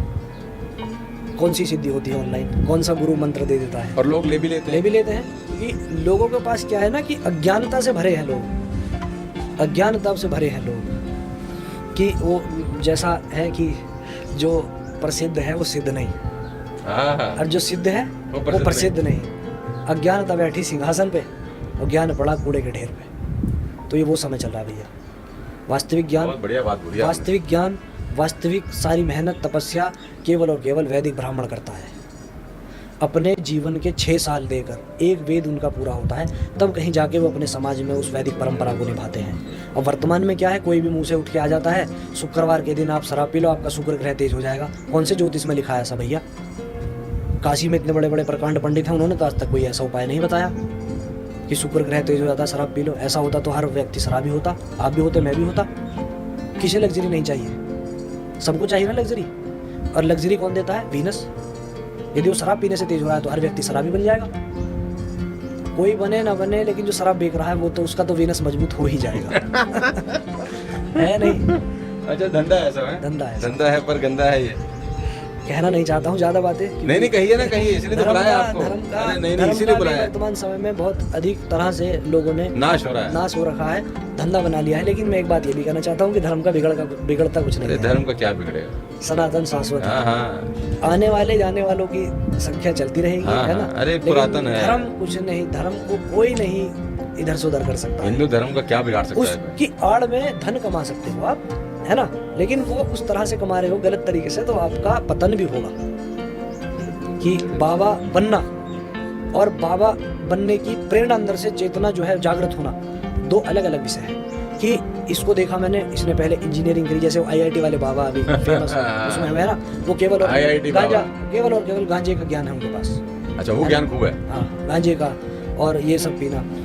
और मेरा अपना जो निजी जो मेरा उद्देश्य है, जो मेरा एक ये है कि मैं करना है, मुझे यूथ को नशे से दूर करना है। मेरा जो अंदर जो मेरा विजन है, मेरे को ये चाहिए कि मैं अपने सोशल मीडिया के माध्यम से यूथ को अच्छी चीज़ों की और जो है डाइवर्ट कर सकूं। ये मैं स्प्रेड करना चाहता हूँ। मैं गांजे चिलम को नहीं स्प्रेड करना चाहता कि तुम बाबा बनो गांजा पियो, उससे किसी का कल्याण नहीं होगा। क्यों? एक तरफ बात करते हैं हम धर्म की रक्षा की, एक तरफ हम चिलम पी के अपने शरीर को सुखा रहे हैं। विधर्मी कोई आगे विरोधी एक घूंसा मार दे तो हमारा खेल खत्म। यार ये कितनी अच्छी बात आपने बताई, मुझे तो मज़ा आ गया सुनकर कि देखो, जो बाबा के नाम पे लोग चिलम ये सब लगा रहे हैं, आज शास्त्री जी खुद ही बता रहे हैं कि उनसे दूर रहो यार, और बिल्कुल दूर हो जाओ। ये एक ऐसा रास्ता है जहाँ जाना तो आसान है, वापस लौटना नामुमकिन ही है। 1 वे ट्रैफिक है। घर के घर बर्बाद होते हैं भैया, जिनके पास पैसे नहीं है, कहाँ से लाएंगे इतना नशे के लिए पैसा? देखते हो ना पिक्चरों में, चोरी जारी करते हैं। पिक्चरों में हाल देखते हो ना, जैसे पंजाब में दिखाते हैं पिक्चर वगैरह में, कि दिखाते हैं कि वो बेचारे नशे के इंजेक्शन लेते हैं, लेकिन पैसा नहीं है, सब बेचने लगे, ये करने लगे, वो करने लगे। गलत काम करते हैं, कहीं से भी पैसा चाहिए। बिल्कुल गलत कार्य है। देखिए, जो कार्य छिप के किया जाता है वो गलत ही है। बिल्कुल। और धर्म क्या है? धारयति इति धर्मः। जो धारण करने योग्य है वो धर्म है। क्या ये धारण करने योग्य है? धारण करने योग्य है ऐसी कोई भी व्यवस्था मेरी नज़र में तो नहीं है, तो वो धर्म ही नहीं है। यदि आप चाहते हो कि आपका धर्म अच्छे से रहे, आप अच्छे से रहे, आपका समाज अच्छे से चले, सबसे पहला यही है, आहार विहार अच्छा हो। युक्त आहार विहारस्य युक्त चेष्टस्य कर्मसु युक्त स्वप्नावबोधस्य योगो भवति दुःखः। श्रीमद् भागवत में भी यही कहा गया है, गीता में भी यही कहा गया है, युक्त आहार विहारस्य। आहार और विहार यानी कि आपका सोना उठना एक व्यवस्थित ढंग से होना चाहिए, तभी आपका कोई भी योग, या चाहे वो कर्म योग हो, ज्ञान योग हो, या आपका भक्ति योग हो, तभी वो सिद्ध होकर आपके दुखों का हरण कर सकता है, अन्यथा नहीं हरेगा। आपको यही नहीं पता हमारे समाज के युवा को सोना कितने बजे है? 12 बजे तक, 1 बजे तक रील स्क्रॉल कर रहा है। प्रातःकाल ब्रह्म मुहूर्त में भगवान भास्कर के दर्शन कैसे करेगा? क्यों? क्योंकि जब भगवान भुवन भास्कर सुबह प्रातःकाल ब्रह्म मुहूर्त के बेला के पश्चात 6 बजे निकलेंगे, उस समय तो युवा जो है बिस्तर तान के सोया है। और जिसने सूर्य भगवान को उदय होता नहीं देखा, उसके शरीर का तेज तो जाएगा ही जाएगा, लक्ष्मी भी जाएगी, और उसके शरीर में रोग तो रहेगा ही रहेगा। तो सूर्य भगवान जगा रहे हैं, उसको भी जाग जा भाई। लेकिन वो नहीं जागेगा, सोया है। क्यों सोया है? क्योंकि रात्रि काल तक, लेट तक उसने मेहनत करके रील देखी है। मेहनत करके रील देखी। ये तो आप बिल्कुल रोस्ट कर रहे हो सारे नौजवानों को हमारे। आप देखिए, नौजवान, आप इसका पोस्टर लगाते हैं, बाबा जी ने सब नौजवानों को रोस्ट किया। देखिए, आप अपने समाज का भविष्य किस में देखते हैं? युवा। देखते हैं। लेकिन आप देख रहे हैं कि युवा कहाँ जा रहा है? मंदिर जा रहा है, अच्छी बात है, लेकिन उससे अधिक संख्या में वो क्लब में पड़ा है, बार में पड़ा है, नशा करके गली में पड़ा है। तो आप उज्जवल देख रहे हैं या अंधकार देख रहे हैं? मैं तो अंधकार देख रहा हूँ, क्योंकि दूरदर्शिता बहुत परम आवश्यक होती है यदि आप कुछ एक विज़न लेकर चलते हो। तो यदि आपको कुछ करना है तो इतना कीजिए कि अपने अंदर वो चीज़ सबसे पहले पैदा कीजिए कि मुझे इन्हें देखकर इनके जैसा बनना है। वो आपका जो आइडल है अच्छा होना चाहिए, उसका व्यक्तित्व, उसका पुरुषार्थ आपको खींच ले। जैसा कि मैं हूँ, मुझे देखकर बहुत से लोग, ऐसा नहीं कि मैं अपनी तारीफ़ करूँगा, बहुत से लोग मुझे देखकर प्रेरित होते हैं। मुझे पर्सनली मंदिर में जब मैं जाता हूँ, मुझसे मिलते हैं, बोलते हैं। मुझे खुद आपसे मिलकर बड़ा अच्छा लग रहा है कि आपने इतनी अच्छी बात बोली। भैया, मुझे कोई पंडित जी कहता, कोई भैया कि हमें आपसे मिलकर एक चीज़ हमने सीखी है कि हम मंदिर आना नहीं छोड़ते, हम समय से सो के समय से उठते हैं। मैंने क्योंकि काफ़ी लोगों को केवल एक ही सूत्र हमेशा दिया है, प्रातःकाल ब्रह्म मुहूर्त में उठकर भगवान का ध्यान करना। ये सबसे बड़ी साधना है कलयुग की, क्योंकि 100 में से कोई एक बंदा एक घर में ही उठता है प्रातःकाल ब्रह्म मुहूर्त की बेला में, और उस समय उठकर 365 दिन ठंडे पानी से नहाना ये सोने पे सुहागा है। अरे शास्त्री जी, ये तो टीवी और मोबाइल ने बेड़ा गर्क कर दिया ना, क्या करें। और रात को फिल्म देखने वाले 10 बजे तो फिल्म लगा के बैठते हैं, क्योंकि दफ्तर से आते हैं लेट, अब उनको टीवी देखना है। 1 बजे टीवी चलता रहता है। ऑफिस जाते हैं उनके लिए कह सकते हैं कि वो जिम्मेदार है ना, जिम्मेदार है, लेकिन यूथ के ऊपर कौन सा लोड आ रहा है? रील देख तो डिप्रेशन में आजकल तो मुझे बड़े सारे बच्चे मिलते हैं, हमें तो सर डिप्रेशन हो रहा है। वो डिप्रेशन किस वजह से है? अपनी ही बनाई हुई एक खोज है डिप्रेशन। पहले तो ये शब्द भी नहीं सुना था हमने 10-20 साल पहले। जब पिताजी की सैलरी 5,000 थी तब उनको डिप्रेशन नहीं था। आज लड़के 2 लाख हमारे वो डिप्रेशन में गंजे हो गए हैं, सर के बाल चले गए हैं। ऐसा क्यों? क्योंकि वो जॉब के बाद भी 12 बजे तक रील स्क्रॉल कर रहे हैं, फिर सुबह उन्हें 8 बजे जाना है। नींद ही पूरी नहीं हुई उनकी। 8 घंटे की नींद तो कम से कम जरूरी है ना शरीर को देनी। जब वो नींद अच्छी है, आहार विहार खान पान अच्छा है, तो सब कुछ व्यवस्थित रहेगा। आपके शरीर के बाल, आपके शरीर का अच्छा, तेज। मुझे ये बताओ शास्त्री जी, मेरे पास एक सवाल है आपके लिए कि कैलाश पर्वत पे कितने लोगों ने आज तक ट्रैवल किया है? किसी ने भी नहीं। ऐसा क्यों है? मतलब एवरेस्ट पे तो चले गए बहुत सारे लोग। No one can go Kailash Parvat. Why don't? Kailash पे क्यों नहीं गए लोग? पाप से रहित होना पड़ेगा। कोई व्यक्ति आपकी नज़र में है, आपकी जानकारी में, जिसने पूरे जीवन पर्यंत कोई पाप नहीं किया? मैं कह नहीं सकता ऐसे तो कुछ। कैलाश पर्वत पे केवल वही दिव्य आत्मा चला सकती है जिसने पूरे जीवन पर्यंत कोई पाप नहीं किया है, क्योंकि वहाँ भगवान शिव साक्षात अपने परिवार के साथ विद्यमान है। आज भी प्रत्यक्ष रूप में है। और इसका यही सबसे बड़ा प्रमाण है कि कोई व्यक्ति वहाँ चढ़ नहीं पाया, जबकि एवरेस्ट की कंपैरिजन में उसकी चोटी की ऊंचाई बहुत कम है। और एवरेस्ट पर कितने पर्वतारोही चढ़ गए हैं कि वो इतना ऊंचा है तब भी, लेकिन वहाँ कोई नहीं चढ़ पाया। वहाँ कोई नहीं चढ़ पाया क्योंकि वहाँ सकारात्मक नकारात्मक ऊर्जाओं का भंडार है। कैलाश पर्वत वो आज तक एक गोपनीय ही बना हुआ है। उसके बारे में जितना भी आप पढ़ेंगे, वेद में, पुराण में, शास्त्र में, ये एक आकलन है। वास्तविकता क्या है, सब अनभिज्ञ है उससे। लेकिन जो ऋषि मुनि तपस्वी वहाँ जाकर उन्होंने साधा है, जो अनुभूति ली है, उन्होंने ये कहा है कि भगवान शिव अपने परिवार के साथ वहाँ साक्षात हैं। और यही उसका सीधा सीधा प्रमाण है कि वहाँ कोई नहीं चढ़ पाया आज तक, क्योंकि वो शक्तियाँ वहाँ अवरोध पैदा करती है। आप सोचिए कि जब हमें प्रधानमंत्री जी से मिलना हो, राष्ट्रपति से मिलना हो, हम सीधा मुंह लेकर चले जाए, हमें जाने दिया जाएगा? अरे आज एमएलए नहीं मिलता सर, नहीं मिलते ना। गली का पार्षद नहीं मिलते, गली का पार्षद एमएलए से मिलना बड़ा मुश्किल है भाई, एक बार जीत जाए तो। गली का पार्षद नहीं मिलता, पार्षद ही नहीं मिलते। तो वो परम सत्तावान कैसे त्रिलोकीनाथ है? कैसे? मतलब मैं कह रहा हूँ कि लोग कहते हैं ना कि हमें दर्शन चाहिए हो जाए। मैं कह रहा हूँ भगवान उस रूप में आ भी जाए ना, उसे उसकी छटा को देख के आदमी हार्ट अटैक से निसंदेह मर जाएगा। अंधेरे में अपनी परछाई देख के लोगों को डरते मैंने देखा है। तो जब तुम भगवान शिव जो उनके साकार रूप में वहाँ विद्यमान है, उन्हें देखकर आप कैसे ही? लेकिन बाबा जी रहते अकेले हैं वीराने में, क्योंकि भगवान शिव जी को एक सबसे बड़ा योगी कहा गया है। और योगी कैसे स्थान का चयन करता है? जहाँ कुछ भी ना हो, केवल और केवल सन्नाटा, जो अपनी समाधि में ध्यानस्थ लीन हो सके। और वो कैलाश पर्वत से अच्छा कोई संसार में स्थान नहीं, क्योंकि वो चारों तरफ ऐसी प्राकृतिक घटनाओं को समायोजित अपने अंदर करके रखा है कि वहाँ बैठकर जो भी साधना कर देता है, उसकी साधना बहुत शीघ्र सफल होती है। ये भगवान शिव जी का आशीर्वाद है उस स्थान में। इसीलिए भगवान शिव जी ने उस स्थान का चयन किया है हमेशा से। वेद पुराणों में, शास्त्रों में बार बार यही तो आया है, कैलाश के निवासी नमो बार बार। हाँ, हाँ। और किसी पर्वत का नाम तो नहीं आया, क्योंकि वो वहाँ जागृत अवस्था में है, क्योंकि वो बहुत भोले हैं और इसीलिए उन्होंने उस स्थान को चुना है, क्योंकि वो धरती पे है। बाकी सब देवी देवता अपने अपने स्थान में, कोई स्वर्ग में है, सब अपने अपने स्थान में है। लेकिन यदि धरती के किसी मानव को वहाँ तक अपनी पुकार पहुँचानी हो तो ऊपर तक तो नहीं जा सकता।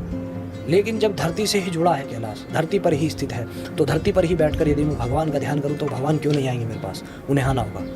बस मेरे भाव ऐसे होने चाहिए कि उन्हें आना पड़ जाएगा। ऐसा नहीं कि मेरे को, मैं बैठा हूँ ध्यान के लिए, मेरा कार्य सिद्ध नहीं हो रहा है, फलाना कोई आके मेरे से कहने लगा कि यार तुम क्या इस योगी की, इस भूत पिशाच के देवता की पूजा करने बैठे हो यार, उधर चलो, नारायण देखो, तुम्हें क्या लक्ष्मी की तो प्राप्ति कराएंगे। और व्यक्ति क्या है, सीधा भाग जाता है, चलो यार चलो। भगवान बदल देता है, भगवान बदल देता है, दर बदल देता है, कार्य सिद्ध नहीं होता। लेकिन ये नहीं पता वो भूतों का देवता राख में से तुम्हें सोना निकाल कर दे देगा। ये नहीं जानते लोग, ये अज्ञानता है अंदर, कि वो दिख रहा है। भगवान की माया क्या कही गई है कि जो वास्तविकता है उससे अनभिज्ञ रखेगी, और जो इस संसार का सबसे बड़ा झूठ है उसमें तुम्हें डुबाए रखेगी। वास्तविकता क्या है? भगवान ही खुद वास्तविकता है, परम सत्तावान ही वास्तविकता है। और माया क्या है? सबसे बड़ी एक ऐसी व्यवस्था जो भगवान की बनाई है कि उसमें सब लोग डूबे रहते हैं। हमें लगता है कि आज हमारे पास घर है, ये हमेशा रहेगा। अच्छा, एक और मेरा आपसे इस बीच में सवाल ये आ गया, ये ऐसा मान्यता है कि, अब ये आप बताओ कि ये सही है कि गलत, कि जब राम जी ने चढ़ाई करी थी लंका पे तो शिवलिंग का निर्माण हुआ था जी। तो कहते हैं रावण खुद आया था पूजा कराने जी, क्या ये सत्य है? बिल्कुल सत्य बात है, क्योंकि उस समय में भी उनसे बड़ा कोई वैदिक ब्राह्मण नहीं था, पुरोहित नहीं था कोई। तो रावण खुद आया था, खुद आए शंकर थे, जी की खुद आए थे वो पूजा करने, और पुरोहित बनकर भगवान राम को आशीर्वाद दिया, विजय भाव का। विजय भाव। क्योंकि और वर्तमान समय में भी कह रहा हूँ मैं आपके चैनल के माध्यम से, पूरे भारतवर्ष में क्या, पूरे संसार में उनसे बड़ा कोई वैदिक ब्राह्मण नहीं है आज, रावण से आज भी। वो उस समय में भी जब उनके वहाँ विभीषण गए तो उन्होंने क्या सुना कि चारों तरफ लंका में वेद मंत्रों के जो है गूंज उठ रही है। राक्षस जिन्हें कहते हैं, उनके यहाँ वेद मंत्रों का उद्घोष हो रहा है चारों तरफ। ये तो उनका एक प्रारब्ध था जो उन्हें बोना, जो है काटना पड़ा, रावण को और उनके भाई को। ये प्रारब्ध से मिला है उन्हें। इसी महापुराण की बहुत बड़ी कथा है। इसीलिए कहा गया, प्रारब्ध रचा पहले पाछे रचा शरीर, तुलसी चिंता छाड़ दे भजले श्री रघुबीर। ये प्रारब्ध के विषय में हमारे धर्म में कहा गया है। तो प्रारब्ध से कोई नहीं बचता। कोई ये सत्य है कि रावण आए वहाँ पर, बिल्कुल पूजा की उन्होंने सीता को भी साथ लेकर आए, आशीर्वाद दिया, विजय भव का आशीर्वाद दिया। और ये भी कहा है कि सीता को साथ लेकर आए, ये भी सच है? इसके बारे में मुझे ज्ञान नहीं है कि माता सीता को लेकर, क्योंकि मैंने ऐसा पढ़ा है एक दो जगह, पता नहीं कितना सही है कितना नहीं है, कि जब उनको लेने के लिए गए तो उन्होंने बोला कि मैं तो ऐसे व्यक्ति की पूजा नहीं करा सकता जो सब पत्नी की ना हो। तो राम तो पत्नी के साथ है नहीं, तो मैं कैसे उनका क्या बोलते हैं आचार्य बन सकता हूँ, पुरोहित बन सकता हूँ, तो मैं तो नहीं बन सकता। क्या है ना कि जब एक व्यक्ति, ये वर्तमान समय में फॉलो करना चाहिए लोगों को, जैसे नहीं करते हम, जब हम वैवाहित हो जाते हैं, अग्निदेव को साक्षी मानकर जब साथ फेरी लेता है पुरुष और स्त्री, उस समय में क्या होता है कि वो अर्धांगिनी के रूप में स्वीकार करता है। तो हर कार्य उस विवाह के पश्चात दोनों का साथ ही में होना चाहिए। तीर्थ यात्रा पे जाए तो साथ में होना चाहिए, तभी वो साकार होती है, अन्यथा नहीं। लेकिन वर्तमान में क्या है, स्त्रियां अपने पति का मुख से नाम लेती हैं, यात्रा पर जा रही हैं तो अकेले बैग टांगा केदारनाथ चले गए दोस्तों के साथ, लड़का है तो वो सोशल मीडिया पर कहीं नहीं दिखाएगा कि मैं मैरिड हूँ, ऐसा है। और उस समय से हमें क्या सीखना चाहिए कि रावण, जिनका हम आज भी पुतला फूंकता है हमारा समाज, वो उस समय में होकर इतने बड़े दैत्य होकर भी उनके अंदर से वो भाव जागृत था कि मैं इस व्यक्ति की पूजा कैसे कराऊं जो अपनी धर्म पत्नी के बिना है। और वो रावण फिर सीता जी को लेकर आया वहाँ पर, तो पूजा कराने के पश्चात फिर वापस ले गया। मैं हमेशा एक बात मन में सोचता हूँ और कहता हूँ कि इन सब चीजों को एक मनगढ़ंत मानो आप। हर व्यक्ति, कुछ व्यक्ति ऐसे होते हैं वो आपसे ये कहेंगे कि छोड़ो नहीं, तो मनगढ़ंत बातें हैं, किसने देखा है, किसने सुना है, किसी ने लिख दिया, आपने मान लिया, ठीक है। मैं कह रहा हूँ ठीक है, मनगढ़ंत बातें हैं, लेकिन हमें तो कुछ सिखाई रही है ना, हमें तो कुछ सीखने को मिल रहा है ना, तो हमें उन चीज़ों से सीखना चाहिए। और रही बात प्रमाण की, तो हमारे यहाँ हर चीज़ का प्रमाण है, हर चीज़ का प्रमाण मिल जाएगा आपको। आप केवल पढ़ो, पुराण पढ़ो, शिव महापुराण पढ़ो, श्रावण मास आ रहा है, उसका फल भी आपको मिलेगा, कुछ चीज़ों का कॉन्सेप्ट भी आपका क्लियर होगा प्रमाण के साथ। क्योंकि वर्तमान समय में धारणा ये है लोगों की, आपने ये बताया तो ये सोर्स क्या है इसका, हम क्यों माने, आपने बताया है ओम नमः शिवाय, आपने मंत्र बताया शिव जी की प्रसन्नता का, हम क्यों माने, उठाओ शिव महापुराण मिल जाएगा, उसमें आपको क्या प्रमाण है उसका, कितना शक्तिशाली मंत्र है वो, क्या आपको दे सकता है, और सही से ना जपा जाए तो क्या आपसे ले सकता है, सब कुछ दिया है उसमें। बस क्या है कमी हम हमारे अंदर है, हम स्वाध्याय नहीं करना चाहते, हर चीज़ का एक इजी पॉइंट ढूंढ लेते हैं कि इसको इजीली कैसे प्राप्त किया जाए। रावण से बड़ा तो कोई क्या बोलते हैं भगवान शिव का उपासक नहीं हुआ, नहीं हो सकता कोई भी, है ना, जिन्होंने अपना शीशे ही चढ़ा के दिया तो 10 बार है, और फिर कौन उनसे ज़्यादा हो सकता है इस संसार में, कौन दे सकता है, कोई भी नहीं। 10 बार 10 बार जब उन्होंने अपना शीश दिया वो रुक गए 10वें में, जब शिव जी आ गए खुद माता पार्वती के आग्रह पे, जाओ देवता इसका कार्य सिद्ध करो, अन्यथा ये आप ही के ऊपर लालछन लगेगा। तब भगवान शिव जी वहाँ गए और अपना ध्यान ले उन्हें समर्पित किया, तब वो कहीं जाकर अपने लंका में उन्होंने स्थापित किया वो ध्यान लिंग। तो ऐसी ऐसी कथाएं हैं, श्रावण मास में आप यदि पढ़ोगे ना इन्हें भी, शिव महापुराण है उसे पढ़ो, मैं कह रहा हूँ आनंद से भर जाएगा आपका शरीर। दुनिया भर में देखिए धन दौलत दुनिया कमा रही है, भगवान की कृपा से धन दौलत सब कमा लेंगे, लेकिन ये वास्तविक धन है, इसे जरूर संचित करो। ये जो धन दौलत है ना शास्त्री, ये तो छूट जाएगा ना, ये साथ जाएगा ना।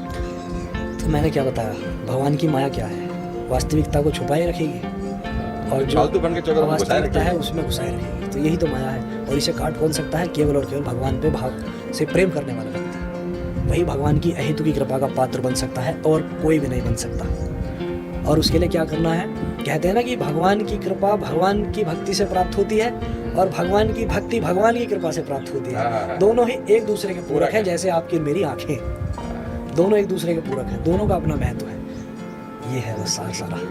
तो भगवान शिव के बारे में तो जितनी चर्चा करें उतना कम है, आप तो कर ही नहीं सकते, और हमारे तो क्या है बात। मेरे कंठ में उतनी शक्ति नहीं किसी कि की मैं मैं उतना आप तो खैर बोल सकूं। शिव जी कमाल है। वो ऐसा कौन है जो अपनी पत्नी को सिर्फ इसलिए त्याग दे क्योंकि उसने माँ सीता का रूप धारण किया? नहीं, जब दूसरी बार शिव जी का विवाह हुआ था तो उन्होंने विवाह रूप में स्वीकार किया था माता को, तो ये कहा था कि जब मैं कभी ऐसी अवस्था में रहूं तो मेरी कही हुई बात का आप शक नहीं करेंगे, मेरी कही हुई बात पर, उस बात को आपको मान्य करना होगा, अन्यथा मैं आपको हृदय से त्याग दूंगा। तो जब एक बार वो गगन विहार कर रहे थे, तब भगवान राम अपने भाई लक्ष्मण जी के साथ जब घूम रहे थे, तब जो है भगवान शिव जी ने कहा कि ये जो है ये भगवान नारायण है, और ये जो लक्ष्मण है ये इनका शेषनाग है, उमानी नहीं, शंका हो। तब शंकर जी ने कहा ठीक है देवी, तो आप जाकर इन्हीं से पूछ लीजिए आप।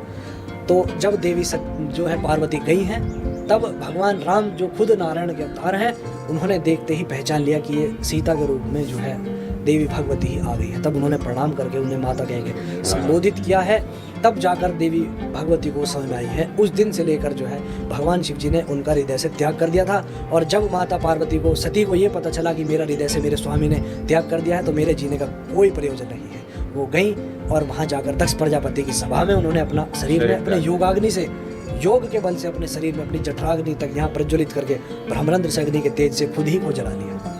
वो किसी अग्निकुंड में नहीं कूदी थी, जैसा लोग मानते हैं कि अपने ही शरीर की योगाग्नि से, क्योंकि वो उनसे बड़ी शक्ति कोई है ही नहीं, ये था।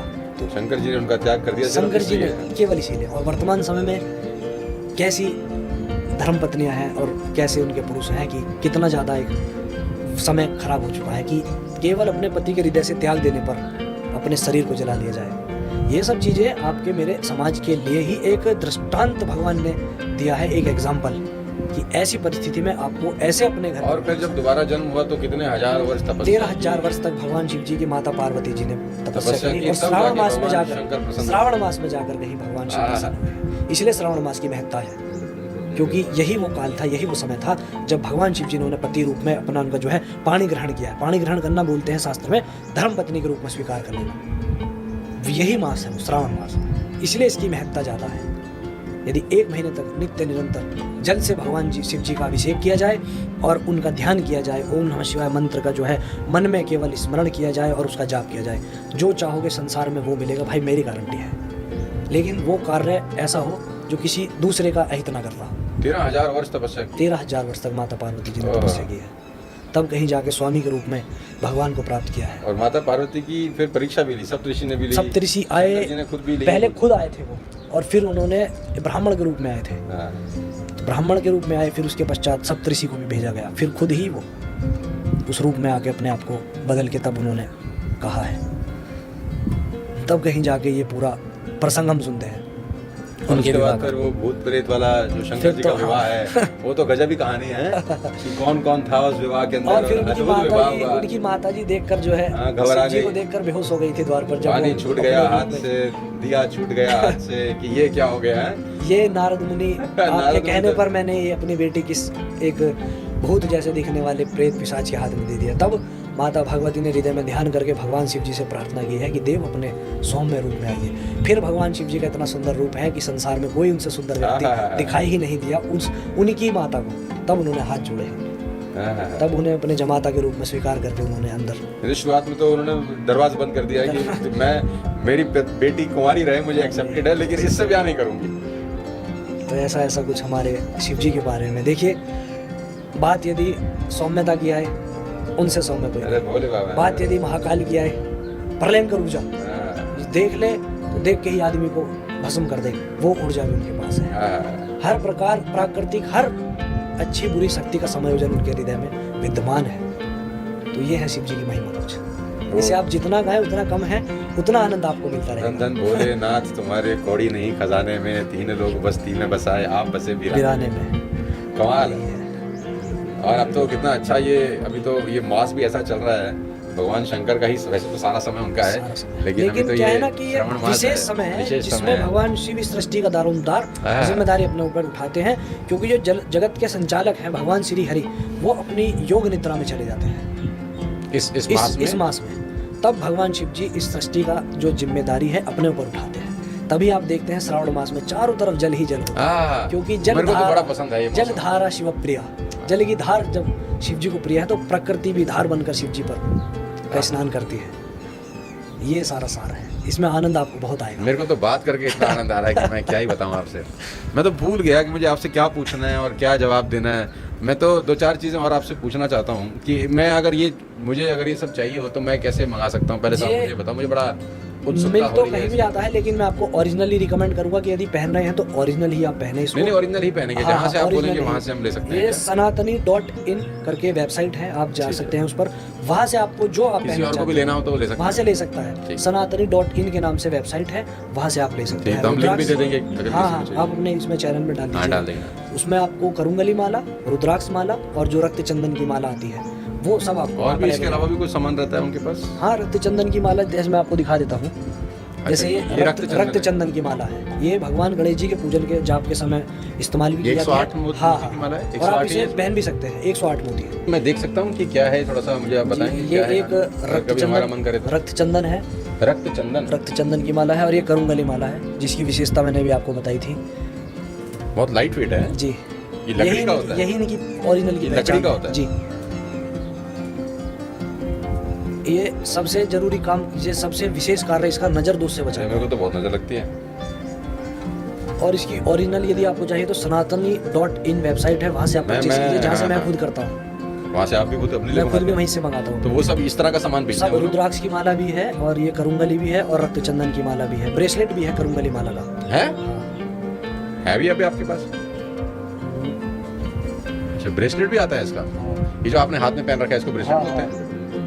ये तो सारे पहन लूंगा तो बाबा जी बन जाऊंगा मैं। नहीं, ऐसा कुछ नहीं है। देखिए, ये क्या है कि ये सारी ऐसी व्यवस्था है, जैसे माला भी यदि आप रुद्राक्ष की या करुंगली की पहन ले, यदि हाथ में आप पहन लेते हैं तो ये सकारात्मक पूजा वाला भाव के साथ साथ एक सकारात्मक आभूषण का भाव भी आपको देगा। और आभूषण क्या है, एक तरह का एक और सुंदरता को इनहेंस कर देगा आपकी। नहीं, बहुत बहुत अति सुंदर। तो इन सब चीज़ों का साइंटिफिक क्या कहते हैं, कोई महत्ता भी होती है? देखिए, इनमें क्या है कि साइंटिफिक रीज़न तो कोई ऐसा सच नहीं देखा जाता है, लेकिन धार्मिक रीज़न बहुत है। धार्मिक रीज़न क्या है कि जब आप साधना पे बैठते हैं या पूजा पाठ जब आप करते हैं, बहुत सी बार आपने देखा होगा कि आपका मन इधर उधर भागेगा, भटकता है, मन एकाग्र नहीं होगा। लेकिन जब आप कोई भी माला मार्केट से लेकर उसको सिद्ध करके, भगवान का स्पर्श करके, उस देवी देवता जो भी आपका आराध्य है या जो माला जिससे संबंध कर रखती है, उस देवी देवता का मंत्र आप चैंट करके 108 बार अपने मन में, तब उसे अपने शरीर में, अपने हथेलियों में पहन सकते हैं। अच्छा, क्योंकि ये करुंगली माला है तो इसका संबंध भगवान मुरुगन से यानी कि कार्तिकेय हैं और भगवान शिव जी से है। तो जब आप इसको धारण करना है, यदि है जिसे भी, सबसे पहले वो अपने उस डीटी को, भगवान शिव जी की या मुरुगन स्वामी जो भगवान कार्तिकेय हैं, उनका एक चित्र सामने रखें, तब मन में 108 बार ओम नमः शिवाय इस मंत्र का जाप करते हुए अपने गले में या अपने हथेली में धारण कर सकते हैं। तब कहीं जाके आपको सकारात्मक प्रभाव देने लगेगी।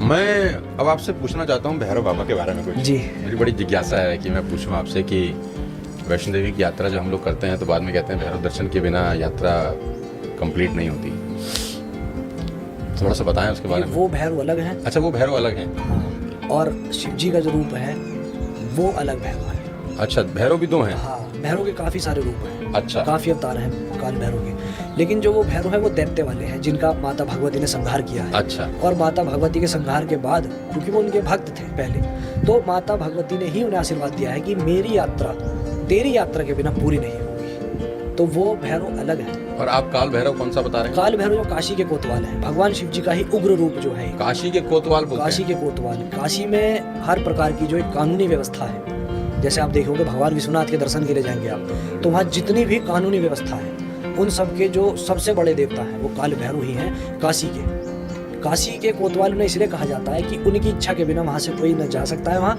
न वहाँ से कोई अपने घर लौट सकता है जब तक उनकी इच्छा नहीं है।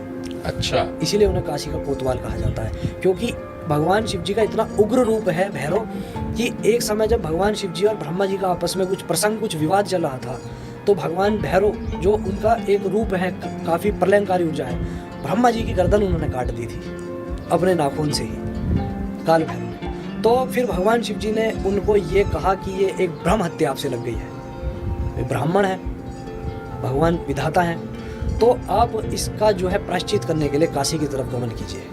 तब वो काशी जाकर अपने स्थान में आया, अपनी जो उनसे ब्रह्म हत्या हुई उसके प्रायश्चित के लिए। तब भगवान शिव जी ने काशी का कोतवाल नियुक्त किया है कि यहाँ आप अपना जो स्मृत ब्रह्म हत्या का प्रायश्चित कीजिए और यहीं आपका स्थान रहेगा। तो कहने का तात्पर्य ये है कि भैरव जो है भगवान शिव जी का बहुत प्रलयंकारी रूप है, जो अपने भक्त, अपने उपासकों की रक्षा करता है और समय का भी बाप है। मुझे अब ये बताओ, हम बिल्कुल पॉडकास्ट के आखिरी फेज में पहुंच रहे हैं धीरे धीरे और करीब पहुंच गए हैं। आज के यूथ के लिए मैं आपसे 2-3 चीज़ें जानना चाहता हूं। आप तो खुद भी अभी यंग हैं, 28 साल आपका उम्र है। 21-22 साल में तो जैसे मैंने लोगों को बताया कि शुभम जी तो जीन्स पहन के घूमते थे, है ना।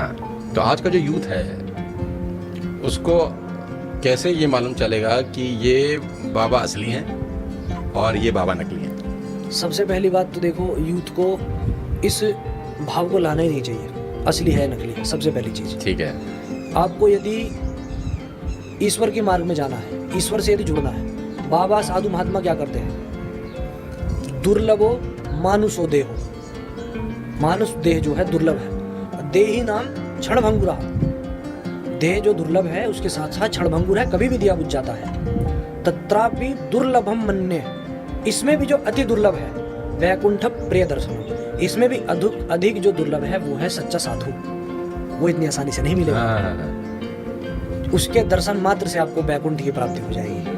तो वो इतनी सरल परिभाषा नहीं मैं दे सकता कि कौन असली है कौन नकली है, लेकिन मैं इतना जरूर कह सकता हूँ कि यदि जो वर्तमान समय में जो चल रहा है कि आप असली गुरु और नकली गुरु की पहचान नहीं कर सकते हैं, सबसे अच्छा है, सबसे सरल है, परमपिता भगवान शिव जगत गुरु हैं, उन्हें अपने गुरु रूप में स्वीकार कर लीजिए आप, उनसे बड़ा कोई गुरु नहीं है। अरे मैं तो ये भी बोलता हूँ, अपने घर के माँ बाप हैं, उनका पैर पकड़ लो, तुम्हें ना भगवान की जरूरत है ना गुरु की जरूरत। देखिए, माता पिता तो प्रथम गुरु है, माता पिता तो प्रथम गुरु हैं ही सबके, क्योंकि एक आचरण शिष्टाचार वहीं से बच्चा सीखता है। उसके पश्चात आप अपने अध्यापक जो हैं स्कूल के, वहाँ से आप सीखते हैं कुछ, और कुछ चीज़ें आपको समाज सिखा देता है, समाज भी एक गुरु है आपका। और जो अंतिम चरण आता है एक गुरु रूप में, आपके आध्यात्मिक क्षेत्र का आपका जो गुरु होता है वो आपके जीवन को बदलता है आध्यात्मिक क्षेत्र। मैं ये भी चाहता हूँ अपने चैनल के माध्यम से जितना भी यूथ मेरे को सुनता है तो उनको ये समझाऊँ, आपका अभी उसमें अपनी बात ऐड ऑन करो कि अध्यात्म पे जाने की उम्र कोई 50 साल, 55 साल, 60 साल नहीं है। बहुत सारे लोगों को तो ऐसा लगता है यार अभी तो हम जवान हैं, अभी ये सब करने का थोड़ी ना टाइम है, अभी तो ज़रा चिल करते हैं थोड़ा सा, है ना। आजकल ये जेंजी का ज़माना है, चिल मारने वाले लोग हैं कि अभी तो ये उम्र नहीं है, जब हम 60 के हो जाएंगे विल सी देन, अभी तो नहीं यार। तो मैं ऐसा बोलता हूँ कि यही उम्र है कि अगर इस उम्र में नहीं हुआ तो फिर होगा ही नहीं आगे। देखिए मैंने भी आपको भागवत का एक श्लोक बताया ना, दुर्लभ है ये मानव देह, दुर्लभ है ना। तो जो ज्ञानी होगा वो क्या सोचेगा कि ये बड़ी दुर्लभ काया है, कभी भी चले जाएगी, इसका सदुपयोग करता हूँ, भगवान में लग जाता हूँ।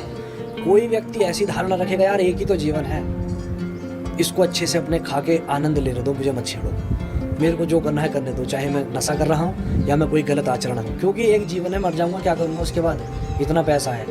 तो दो तरह के व्यक्ति हैं, हर कार्य के दो पहलू हैं।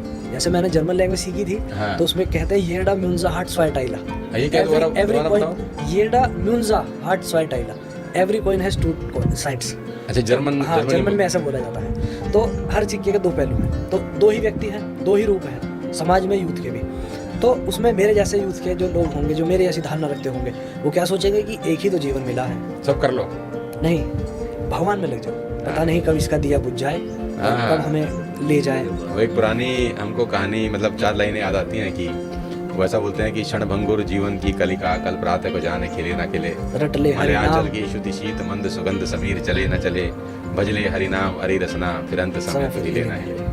यही कहा गया है। विद्वान पुरुष इसी माध्यम से समझाते हैं कि क्षण भंगुर जीवन की कलिका, कल प्रातः को जाने खिले न खिले खिले, न खिले। मलयाचल की शुद्धि शीत मंद सुगंध समीर चले न चले, कलिकाल कुठार लिए फिरता, तन नम्र सो चोट झिले न झिले, भजले हरि नाम हरि रसना, अंत समय फिर हिले ना हिले।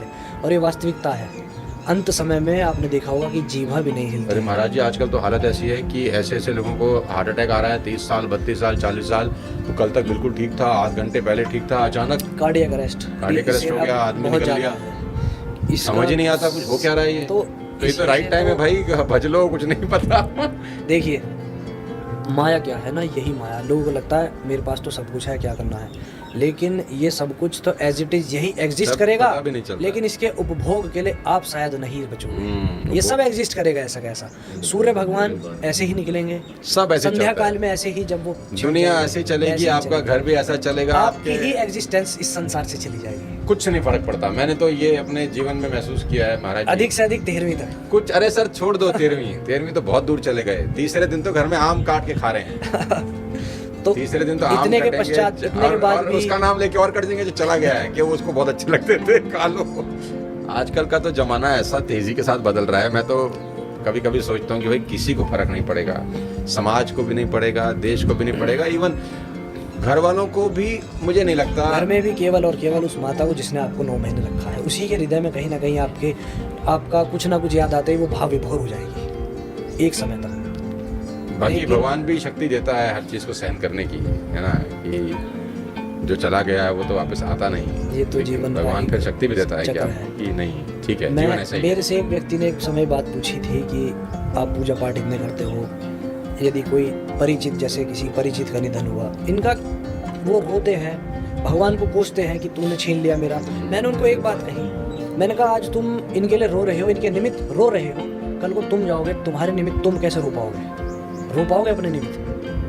क्यों रो रहे हो उसके निमित्त? उसका समय था, ले लिया भगवान ने, अभी आपका भी समय आएगा, आप भी जाओगे, फिर आप अपने निमित्त रो सकते हो। तो ये सब चीज़ें छोड़ दो। ये तो एक, और ये जो लोग कहते हैं ना कि ये परम सत्य है, मृत्यु परम सत्य नहीं है। परम सत्य तो वो विधाता ही है।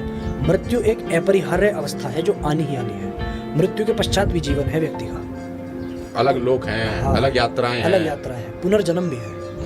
ऐसा नहीं है कि मृत्यु परम सत्य। लोग कहते हैं ना कि यही तो जीवन का सत्य है, यही जीवन का सत्य नहीं है, वो एक अपरिहार्य अवस्था, यानी कि एक मैंडेटरी सिचुएशन की एक न एक दिन सबको उससे गुजरना पड़ेगा, चाहे वो भारतवर्ष हो, चाहे वो टोल टैक्स है, सबको देना पड़ेगा।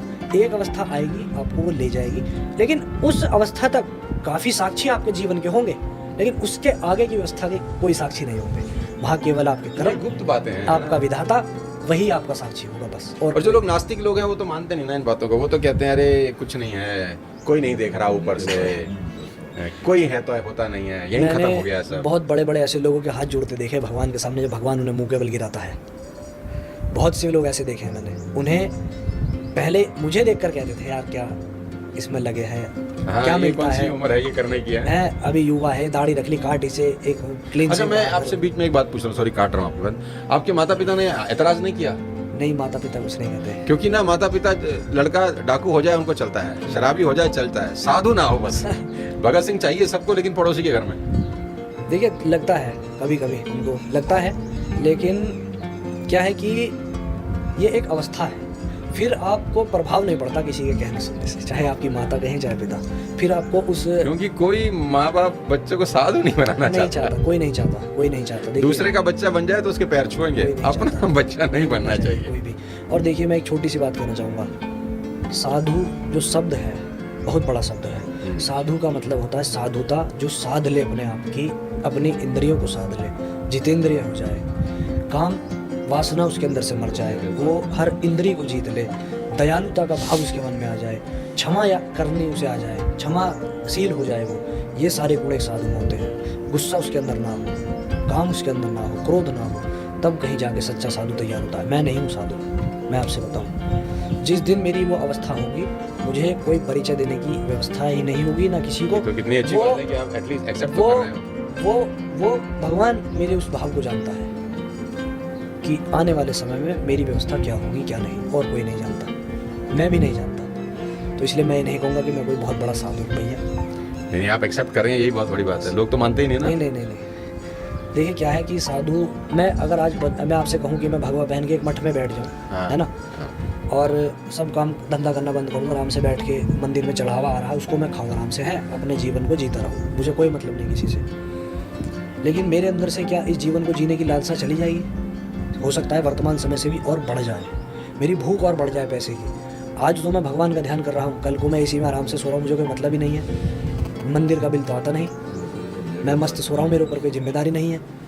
तो क्या उस समय में मैं भगवान का ध्यान कर सकता हूँ?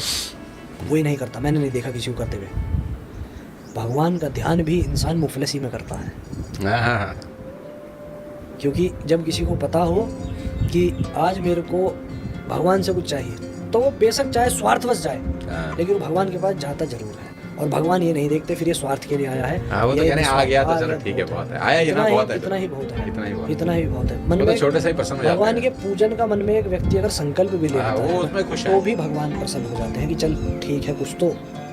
ऐसा विद्वान पुरुषों का मत है। यूथ जो है वो अध्यात्म के मार्ग में क्यों जा रहा है? क्या पैसे के कारण जा रहा है या वाकई में भक्ति जाग पड़ी है? तो आपके चैनल जो इंस्टाग्राम पे हैं और जो यूट्यूब पे हैं, मैं उसका लिंक भी, आप अगर इजाज़त दें जी, तो अपने चैनल पे दे दूं, सो दैट बिल्कुल, आज का यूथ अगर आपको देख सके, सीख सके कुछ अध्यात्म मार्ग में, तो वो आपसे सीख सके। जी, मेरा सोशल मीडिया पर होने का मेन उद्देश्य ही यूथ के लिए कार्य तो आप एक बार बता दें अगर कि कौन सा चैनल है अच्छे तरीके से। इंस्टाग्राम पर मेरा जो सोशल मीडिया का नाम है वो शुभम शास्त्री के नाम से ही है, और यूट्यूब पर आप हमें फॉलो कर सकते हैं शिवोहम वाणी के नाम से, हमारा बहुत चैनल। बहुत बहुत शुक्रिया, बहुत बहुत शुक्रिया। हर हर महादेव। हर हर महादेव। सच में मुझे बहुत अच्छा लगा आपसे बात करके।